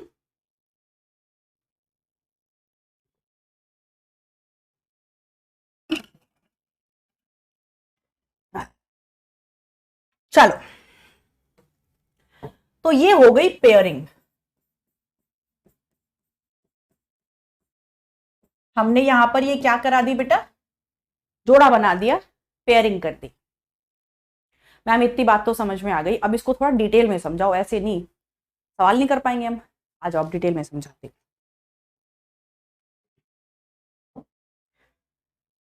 आफ्टर पेयरिंग हमें जोड़ा दिखाई देगा। देखो, एक जोड़े में हमें कितने क्रोमोसोम दिख रहे हैं? दो। ये जोड़ा है, ठीक है बेटा, ये क्या है? जोड़ा है। और इनको जोड़ के रखने के लिए बीच में हमने फेविकॉल भी लगाया है ताकि ये एक दूसरे से अलग ना। इस फेविकॉल को मैंने क्या कहा है? ध्यान से सुनेंगे, ये इंपॉर्टेंट है। इस फेविकॉल को मैंने कहा है साइनैप्टोनीमल कॉम्प्लेक्स। और ये शब्द याद, ये शब्द देखना पड़ेगा। तो ऐसा फेविकॉल जो इस जोड़े को जोड़कर रखेगा, उस फेविकॉल का नाम है साइनैप्टोनीमल कॉम्प्लेक्स। क्या नाम है? तो आप इसको ब्रैकेट में लिख लो, भैया ये ग्लू है, ये गोंद है, जोड़े को जोड़ के रखेगी। चलो मैम, ये बात समझ आई। अब कुछ और इंटरेस्टिंग बताओ इसके बारे में, सुनो तो फिर। ये एक सिंगल क्रोमोसोम को, एक सिंगल क्रोमोसोम जिसके पास दो क्रोमैटिड हैं, अभी अभी मैंने तुम्हें क्या बताया? इसे हम यूनिवैलेंट कहते हैं। एक सिंगल क्रोमोसोम जिसके पास दो क्रोमैटिड है वो यूनिवैलेंट है। लेकिन बेटा इस जोड़े में तो तुम्हें दो यूनिवैलेंट दिखाई दे रहे हैं। इस जोड़े में कितने क्रोमोसोम दिखाई दे रहे हैं? दो। तो ये तुम्हारे सामने ये जोड़ा जो है, ये क्या है? ये कहलाता है बाइवैलेंट। क्या कहलाता है? बाइवैलेंट। इस जोड़े को हम कहते हैं बाइवैलेंट क्योंकि इसमें दो यूनिवैलेंट है, एक यूनिवैलेंट ये और एक यूनिवैलेंट ये, तो ये बन जाता है बाइवैलेंट। दिस पेयर, दिस जोड़ा इज कॉल्ड एज बाइवैलेंट। और इसे दूसरे शब्दों में एनसीईआरटी कहती है टेट्राड। ध्यान से सुनेंगे सारे बच्चे।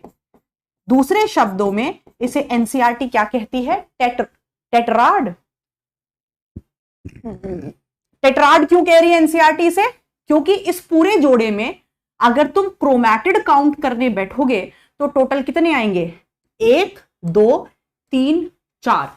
So total 4 chromatids in a pair. Total 4 chromatids in a pair.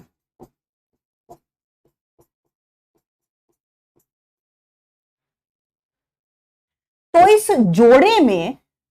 जोड़े में अगर मैं total number of chromatid count करूं तो कितने हैं? 1 2 3 4। टोटल 4 क्रोमैटिड्स हैं, तो इसे हम टेट्राड कहते हैं।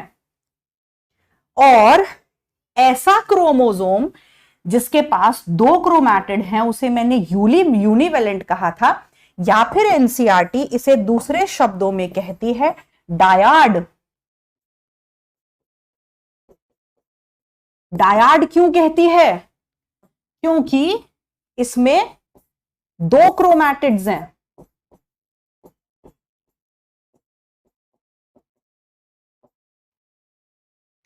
तो एक सिंगल क्रोमोसोम जिसके पास 2 क्रोमैटिड है उसे मैं यूनिवेलेंट कहती हूं या डायाड कहती हूं।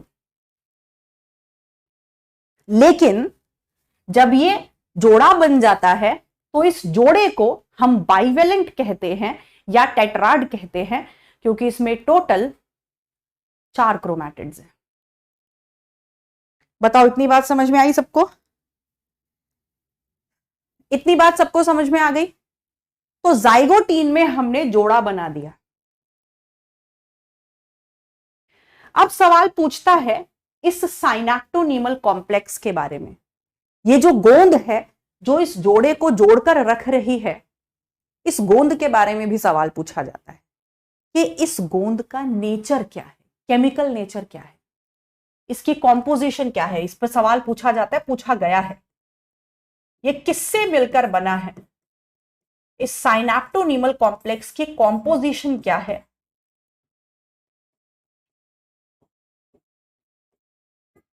इसका केमिकल नेचर क्या है, ये आपसे पूछेगा। तो आप बोलोगे कि साइनैक्टोनीमल कॉम्प्लेक्स एक न्यूक्लियो प्रोटीनेशियस सब्सटेंस है। न्यूक्लियो प्रोटीनेशियस सब्सटेंस है। अब रट्टे नहीं मारने किसी भी चीज के, हर एक चीज को समझना है। मैंने क्या कहा कि ये एक न्यूक्लियो प्रोटीनेशियस सब्सटेंस है। न्यूक्लियो माने न्यूक्लिक एसिड और प्रोटीन माने प्रोटीन। तो इसमें होता है आरएनए। आरएनए क्या है? एक तरह का न्यूक्लिक एसिड है। आरएनए क्या है बेटा? एक तरह का न्यूक्लिक एसिड है प्लस प्रोटीन।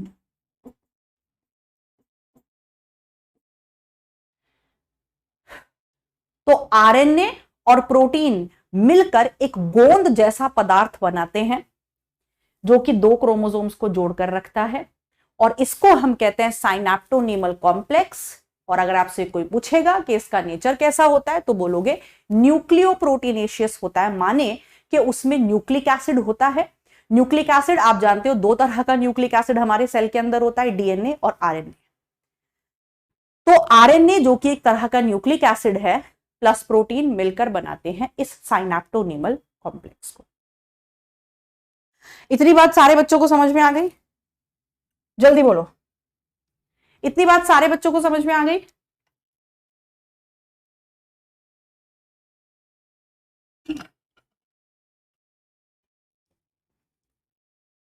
एवरीवन? अब ये जो जोड़ा बनकर तैयार हुआ है, ये जो जोड़ा बनकर आपके सामने तैयार हुआ है, this pair is called as, this pair, ये जो जोड़ा हमारे सामने बनकर तैयार हुआ है,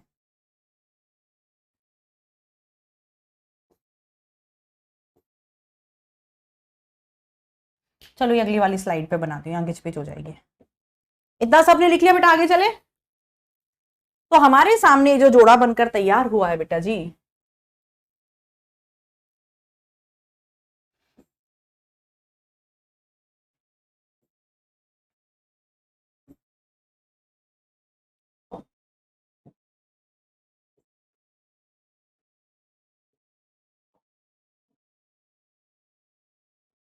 इस पेयर को हमने बाइवेलेंट या टेट्राड तो कहा ही कहा है, साथ में इस पेयर को हम कहते हैं होमोलोगस पेयर। क्या कहते हैं?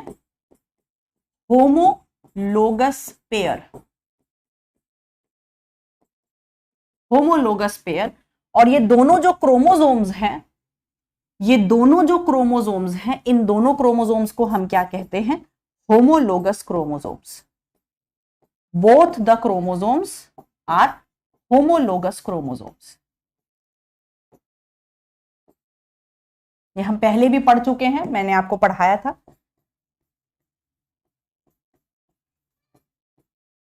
Both the chromosomes are homologous chromosomes. Homologous का मतलब जो एक जैसे हैं।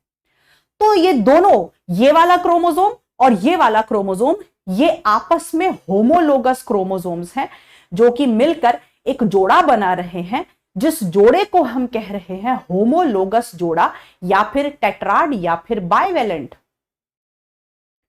और होमोलोगस क्रोमोसोम्स कैसे क्रोमोसोम्स होते हैं?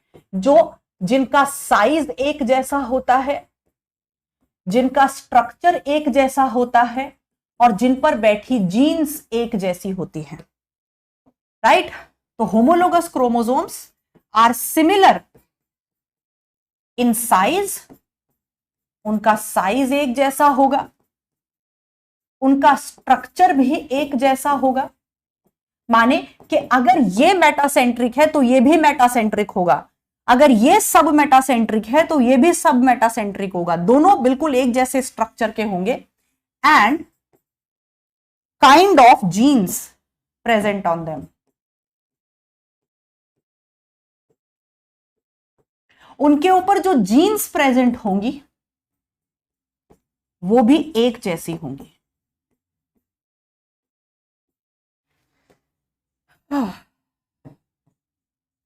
अगर इसके पास यहां पर जीन ए है तो इस वाले क्रोमोसोम के पास भी यहां पर जीन ए ही होगी। अगर इस वाले क्रोमोसोम के पास यहां जीन बी है तो यहां भी जीन बी होगी। जीन सब सारे बच्चों को अच्छे से पता है, क्रोमोसोम के ऊपर जीन्स होती हैं जो इंफॉर्मेशन कैरी करती हैं कि भैया बालों का रंग कैसा होगा, आंखों का रंग कैसा होगा, हाइट कितनी होगी, जीन्स होती हैं। राइट? चलिए, तो इस तरह से हमारे सामने बनकर तैयार हुआ जोड़ा।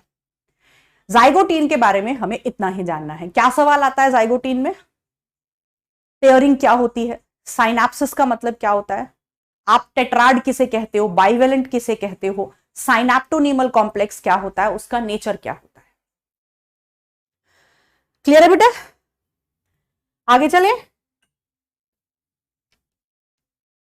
बस मेरी रिक्वेस्ट ये है बेटा, जो पुराने बच्चे हैं वो भी कोई बैकलॉग ना रखें, और जो नए बच्चे हैं वो किसी भी तरह मेहनत करके पुराने लेक्चर्स कंप्लीट कर लें, क्योंकि आगे की बातें तभी पूरी गहराई से समझ में आती हैं जब आपने पीछे कुछ छोड़ा ना हो।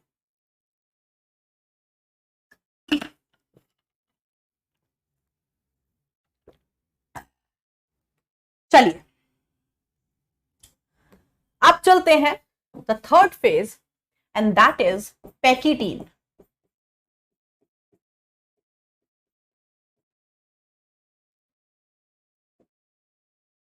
अब इसके बाद एक पीवाई क्यू कराऊंगी, पहले फटाफट से पैकिटीन समझ लो और पोल कराएंगे। अब पैकिटीन में क्या होगा भाई?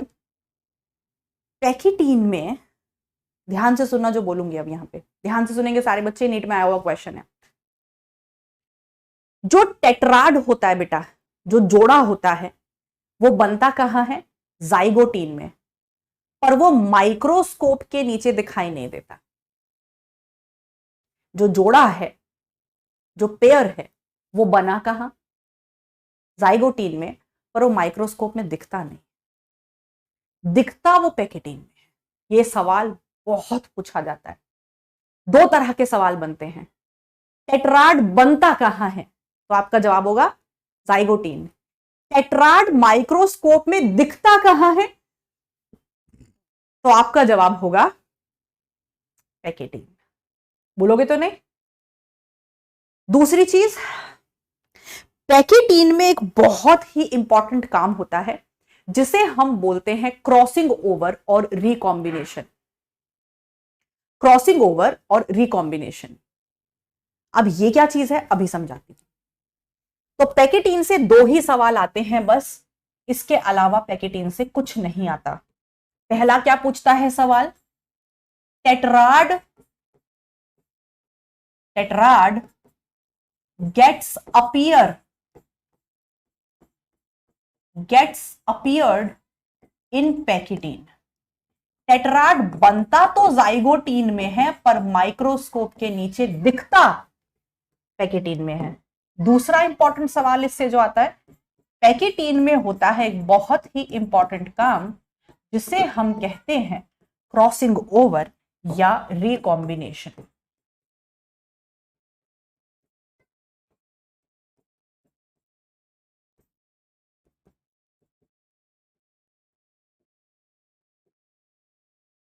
ठीक, बस यही दो सवाल आते हैं। चलिए आप समझने की कोशिश करते हैं कि क्रॉसिंग ओवर या रिकॉम्बिनेशन क्या चीज है। देखो बेटा, अभी अभी हम यहां पर पैकिटीन में जोड़ा बनाकर आए।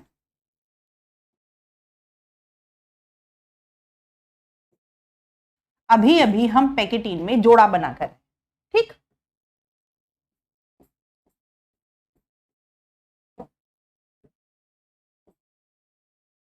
अब ध्यान देने वाली बात है कि एक ही क्रोमोसोम के दो क्रोमैटिड्स को हमने सिस्टर क्रोमैटिड्स कहा था, लेकिन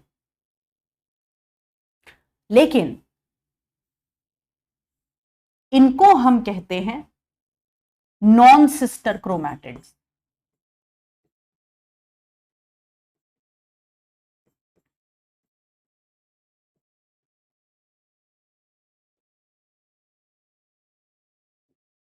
ध्यान से समझेंगे, एक ही क्रोमोसोम के दो क्रोमैटिड्स, एक सिंगल क्रोमोसोम के दो क्रोमैटिड्स को तो हम सिस्टर क्रोमैटिड्स कहते हैं, ये हम पहले अभी देख चुके हैं।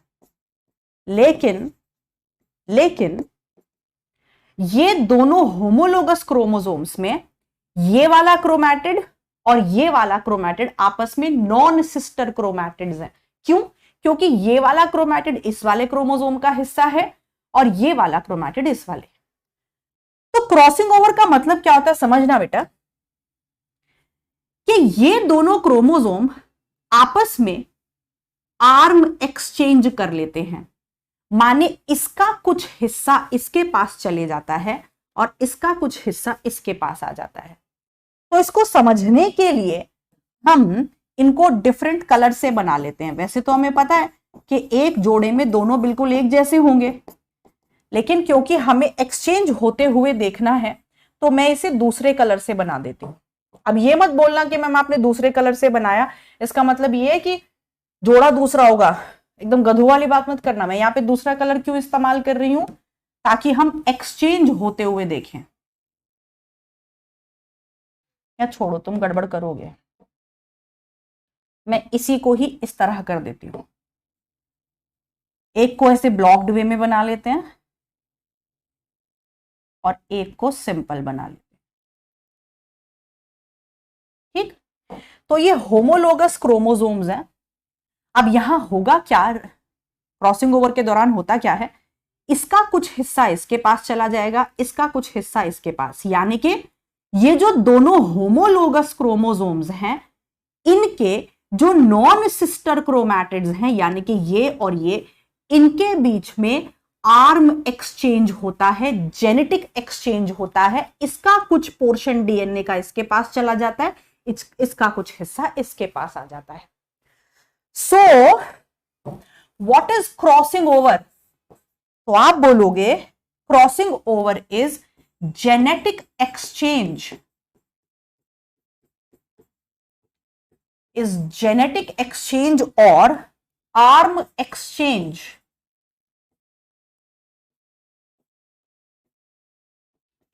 between non-sister chromatids of homologous chromosomes.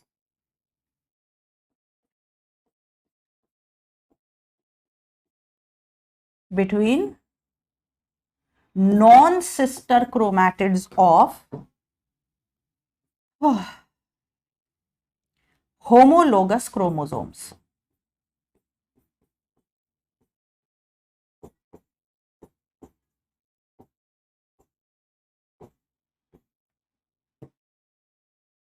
ये क्वेश्चन नीट में आ चुका है।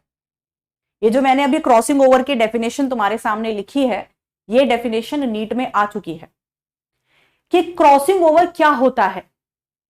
क्रॉसिंग ओवर या रिकॉम्बिनेशन का मतलब होता है जब किसी जोड़े में जो दोनों होमोलोगस क्रोमोसोम्स हैं वो अपनी बाजू का कुछ हिस्सा आपस में अदला बदली कर लें, इस प्रोसेस को हम क्रॉसिंग ओवर या रिकॉम्बिनेशन कहते हैं। ठीक है, किसी बाइवेलेंट में ये जो दोनों होमोलोगस क्रोमोसोम्स हैं, जब ये दोनों होमोलोगस क्रोमोसोम अपने नॉन सिस्टर क्रोमैटिड्स का कुछ कुछ हिस्सा आपस में अदला बदली कर ले कि कुछ हिस्सा तू मेरा ले ले, कुछ अपना मुझे दे दे, इस एक्सचेंज को हम क्रॉसिंग ओवर या रिकॉम्बिनेशन कहते हैं। और इससे आता है बदलाव, वेरिएशन।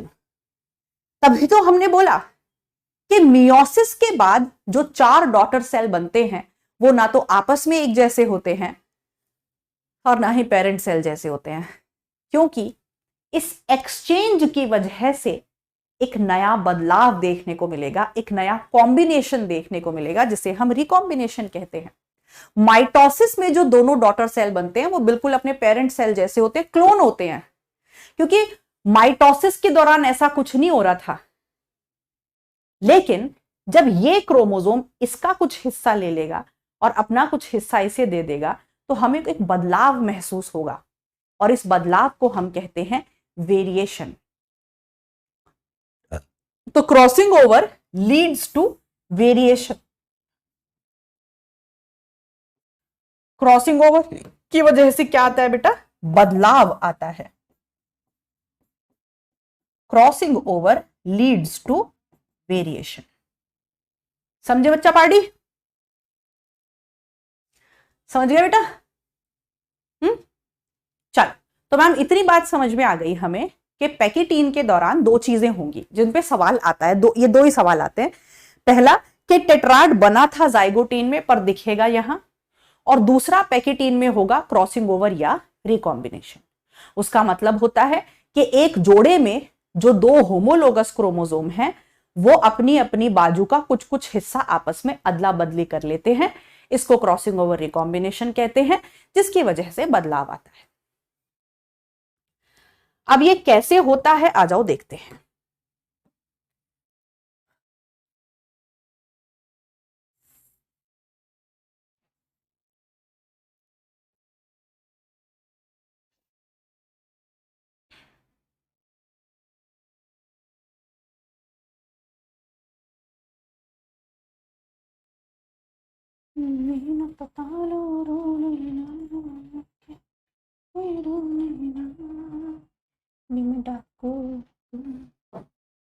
एक नंबर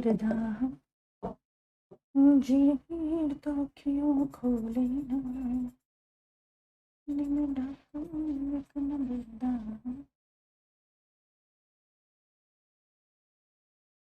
देखो बेटा, अब इनमें आपस में क्या होना है? एक्सचेंज होना है। तो देखो ये ऐसे आ गए एक दूसरे के ऊपर। ये वाले क्रोमोसोम का, इस वाले क्रोमोसोम का ये वाला क्रोमैटिड इसके पास आ गया और इस वाले क्रोमोसोम का ये क्रोमैटिड इसके पास आ गया और ऐसे एक दूसरे को ओवरलैप कर लिया, क्योंकि यहां पर बदलाव होना है, लेन देन होना है। अच्छा, अब ये काम अपने आप नहीं होता, करवाया जाता है। ये काम अपने आप नहीं होता, करवाया जाता है। कौन करवाते हैं मैडम? एंजाइम्स करवाते हैं। कुछ स्पेशल एंजाइम होते हैं जो इस चीज को करवाते हैं। इसका हिस्सा तोड़कर इसको दे देते हैं, इसका हिस्सा तोड़कर इसको दे देते हैं, तो दोनों में एक्सचेंज हो जाता है। तो यहां पर बनाया जाता है एक रिकॉम्बिनेशन नोड्यूल। क्या बनाया जाता है बेटा? यहां पर बनाया जाता है रिकॉम्बिनेशन नोड्यूल। अब ये रिकॉम्बिनेशन नोड्यूल क्या होता है भाई? It's a complex of enzymes. ये बहुत सारे एंजाइम्स का क्या होता है? जमावड़ा होता है, कलेक्शन होता है, बहुत सारे एंजाइम्स और प्रोटीन्स यहां आकर इकट्ठा हो जाते हैं जो इस एक्सचेंज को करवाते हैं। तो यहां पे बहुत सारे एंजाइम्स और प्रोटीन्स आकर इकट्ठा हो जाएंगे जो मदद करेंगे इसका कुछ हिस्सा इसे दिलवाने में और इसका कुछ हिस्सा इसे दिलवाने में, एक्सचेंज करवाने में। और वो जितने भी एंजाइम्स और प्रोटीन्स हैं जो इस काम को कराने में मदद करते हैं, उनके कलेक्शन को, उन सबको मिलाकर हम रिकॉम्बिनेशन नोड्यूल कहते हैं। So complex of enzymes and proteins which help in crossing over.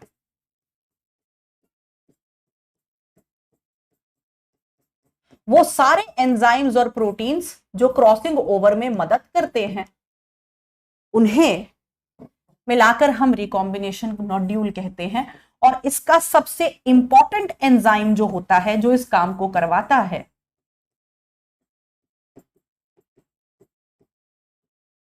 सबसे इंपॉर्टेंट एंजाइम जो होता है, जो इस काम को करवाता है, उसका नाम है रिकॉम्बिनेस एंजाइम।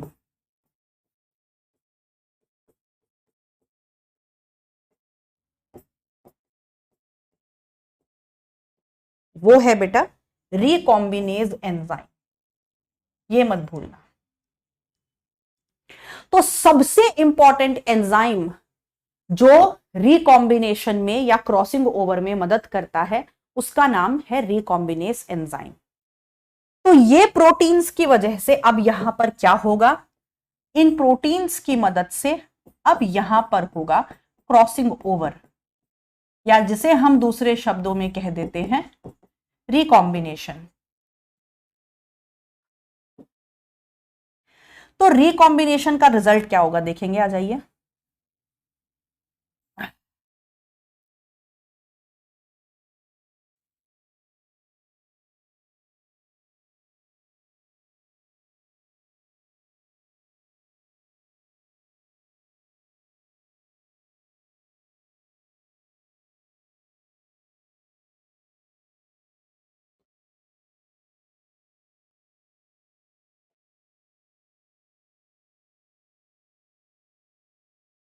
देखो बेटा,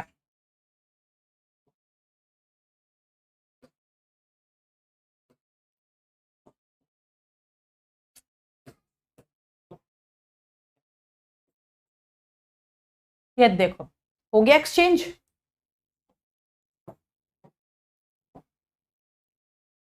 अबे क्या है,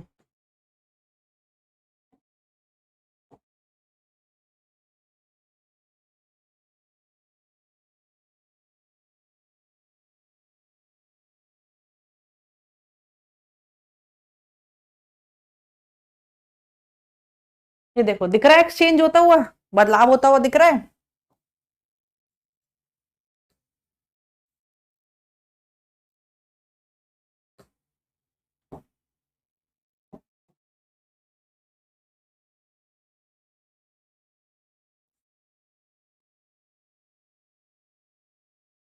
देखो, इस वाले का कुछ हिस्सा इसके पास आ गया और इस वाले का कुछ हिस्सा इसके पास चला गया।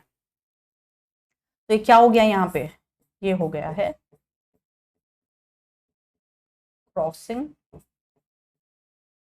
ओवर। बताओ बेटा, बात समझ आ रही है? और इससे देखो कुछ बदलाव हुआ है, पहले जैसा नहीं है। पहले दोनों ऐसे दिख रहे थे, लेकिन अब देखो बदलाव हुआ है। इसने अपने कुछ, अपने क्रोमैटिड की कुछ हिस्सा इसे दे दिया, इसने इसे दे दिया। तो this is the result of crossing over. बताओ समझ में आया क्या बेटा? बताओ बेटा, समझ आ गया? तो इसे कहते हैं हम रिकॉम्बिनेशन या क्रॉसिंग ओवर।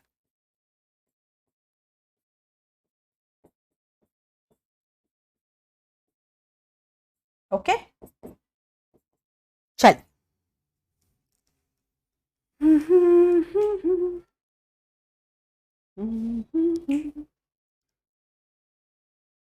क्लियर? लिख लिया सबने, बना लिया? चलो बेटा, अब कर देते हैं एक पोल। चलो पोल के लिए रेडी हो जाओ सारे बच्चे। मैं फटाफट से क्वेश्चन लिखती हूं।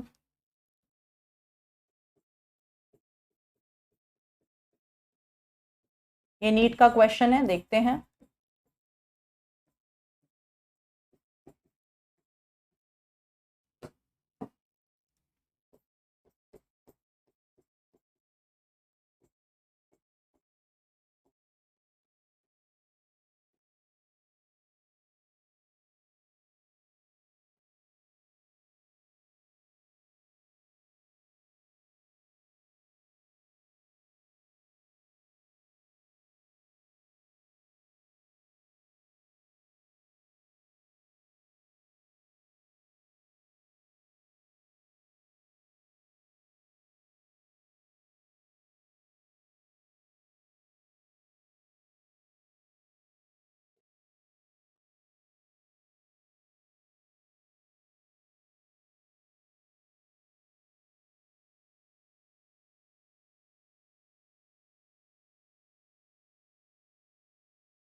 क्रॉसिंग ओवर आपको किसके बीच में देखने को मिलता है? सिस्टर क्रोमैटिड्स ऑफ क्रोमोसोम्स के बीच में, non sister chromatids of non homologous chromosomes के बीच में, या फिर sister chromatids of non homologous chromosomes, या non sister chromatids of homologous chromosomes. Pole को क्या हो गया आज?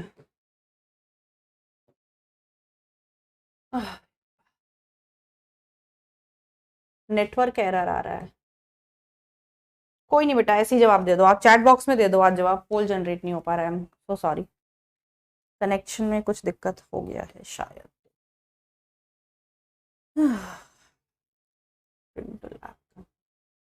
चलो छोड़ो, टाइम वेस्ट होएगा। चैट बॉक्स में आंसर कर दो। जैसा कि मैं देख पा रही हूं कि चैट बॉक्स में लगभग सारे ही बच्चों ने चैट बॉक्स में आंसर दिया है डी।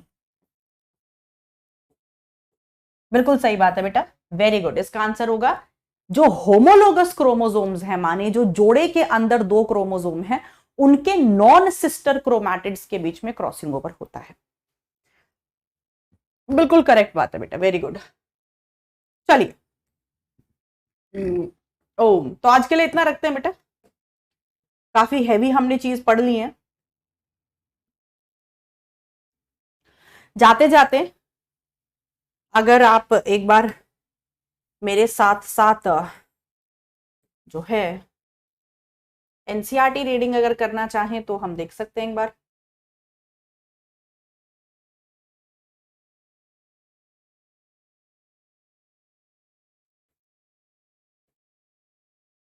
मियोसिस 1 में पैकिटीन तक पढ़ा देते हैं आपको बस, है ना। फिर डिप्लोटीन कल की क्लास में पढ़ लेंगे। पैकिटीन तक पढ़ लेते हैं जो बेटा, अपनी एनसीईआरटी खोल लेंगे सारे बच्चे और मियोसिस 1 पर आ जाएंगे। सारे बच्चे अपनी एनसीईआरटी खोल लेंगे और मियोसिस 1 पे आ जाएंगे। साथ साथ इसको रीड करके खत्म करते हैं, फिर कल की क्लास में आगे का हिस्सा पढ़ेंगे।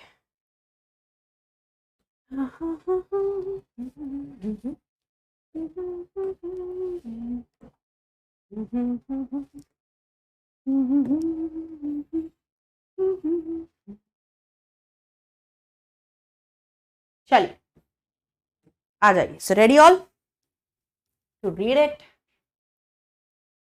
दिख रहा है ना बेटा ठीक से लाइन है?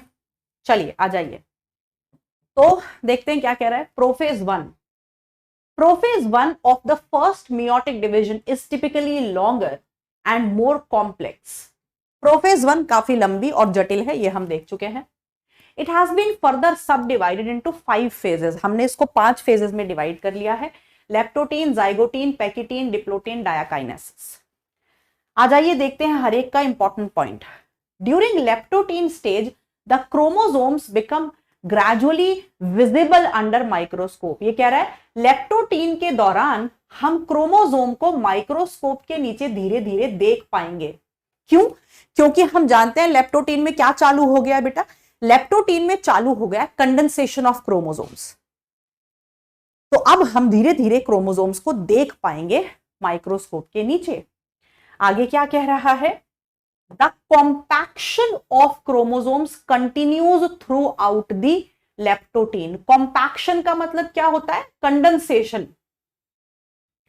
कॉम्पैक्शन का मतलब क्या होता है, कंडेंसेशन, कॉम्पैक्ट होना, सुखड़ना।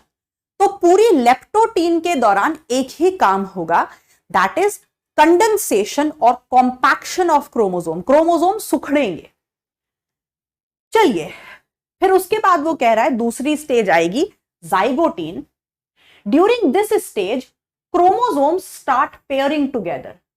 जाइगोटीन में क्रोमोसोम्स जोड़ा बनाने लगते हैं जिसे हम साइनेप्सिस कहते हैं। Such paired chromosomes are called as homologous chromosomes। और ऐसे क्रोमोसोम्स जो कि आपस में जोड़ा बनाते हैं उन्हें हम होमोलोगस क्रोमोसोम्स कहते हैं। अगर हम इलेक्ट्रॉन माइक्रोस्कोप की स्टडीज को देखें तो हमें इन दोनों क्रोमोसोम्स के बीच में एक बहुत कॉम्प्लेक्स स्ट्रक्चर देखने को मिलता है जिसे हम साइनेप्टोनीमल कॉम्प्लेक्स कहते हैं। The complex formed by a pair of synapsed homologous chromosome, माने के ऐसा जोड़ा जिसमें दो होमोलोगस क्रोमोसोम होते हैं, ऐसे जोड़े को हम बाइवेलेंट या टेट्राड कहते हैं। However, देखो आगे कितनी प्यारी लाइन लिख रहा है, इंपॉर्टेंट लाइन है। However, these are more clearly visible at the next stage। क्या कह रहा है कि जो बाइवेलेंट है और जो टेट्राड है वो बन तो गया है जाइगोटीन में, पर वो दिखाई कहां देगा, अगली स्टेज में, पैकेटीन में। चलिए अब ये कह रहा है, देखो कितनी प्यारी लाइन उसने बोली है, ये भी सीधा आ सकती है नीट में, कि पहली दो स्टेजेस होती हैं, यानी कि लेप्टोटीन और जाइगोटीन छोटी होती हैं, शॉर्ट लिव्ड होती हैं। लेप्टोटीन और जाइगोटीन छोटी होती हैं लेकिन पैकेटीन में समय लगता है। पैकेटीन में समय लगता है। पैकेटीन में समय क्यों लगता है, वो लंबी क्यों होती है, क्योंकि उसके दौरान एक बहुत जरूरी काम हो रहा है, क्रॉसिंग ओवर। तो ध्यान रखना है, पैकेटीन जो है वो लेप्टोटीन और जाइगोटीन से लंबी स्टेज है। चलिए ये कह रहा है पैकेटीन में आते आते हमें क्रोमोसोम्स अच्छे से दिखाई देना शुरू हो जाएंगे। During this stage, the four chromatids of each bivalent becomes distinct and clearly appears as tetrad। मतलब अब हमें पैकेटीन के दौरान टेट्राड जो है वो साफ साफ माइक्रोस्कोप में दिखना शुरू हो जाएगा। टेट्राड बना तो जाइगोटीन में था, पर पैकेटीन में हमें वो साफ साफ अच्छा सुंदर दिखने लगेगा पैकेटीन में। This stage is characterized by the appearance of, देखो क्या कह रहा है आगे, इस स्टेज में हमें क्या दिखाई देगा, अपीयरेंस ऑफ रिकॉम्बिनेशन नोड्यूल। इस स्टेज में हमें दिखाई देगा रिकॉम्बिनेशन नोड्यूल। अभी मैंने आपको समझाया रिकॉम्बिनेशन नोड्यूल क्या है, वो सारे प्रोटीन्स और एंजाइम्स जो मिलकर क्रॉसिंग ओवर करवाएंगे वो रिकॉम्बिनेशन नोड्यूल है, राइट। चलिए, और ये कहां आपको दिखाई देगा, ये रिकॉम्बिनेशन नोड्यूल आपको दिखाई देगा between non sister chromatids of the homologous chromosomes. Homologous chromosomes के दो नॉन सिस्टर क्रोमैटिड्स के बीच में। आगे देखते हैं क्या कह रहा है, crossing over is exchange of genetic material between two homologous chromosomes.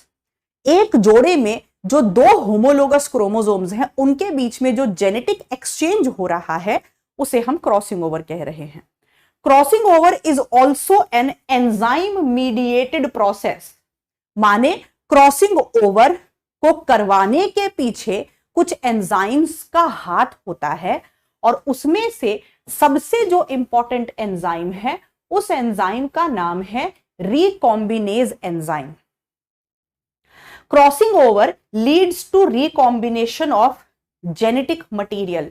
Crossing over की वजह से एक नया कॉम्बिनेशन बनता है जिसे हम रिकॉम्बिनेशन कहते हैं, और इसी रिकॉम्बिनेशन की वजह से आता है बदलाव, वेरिएशन।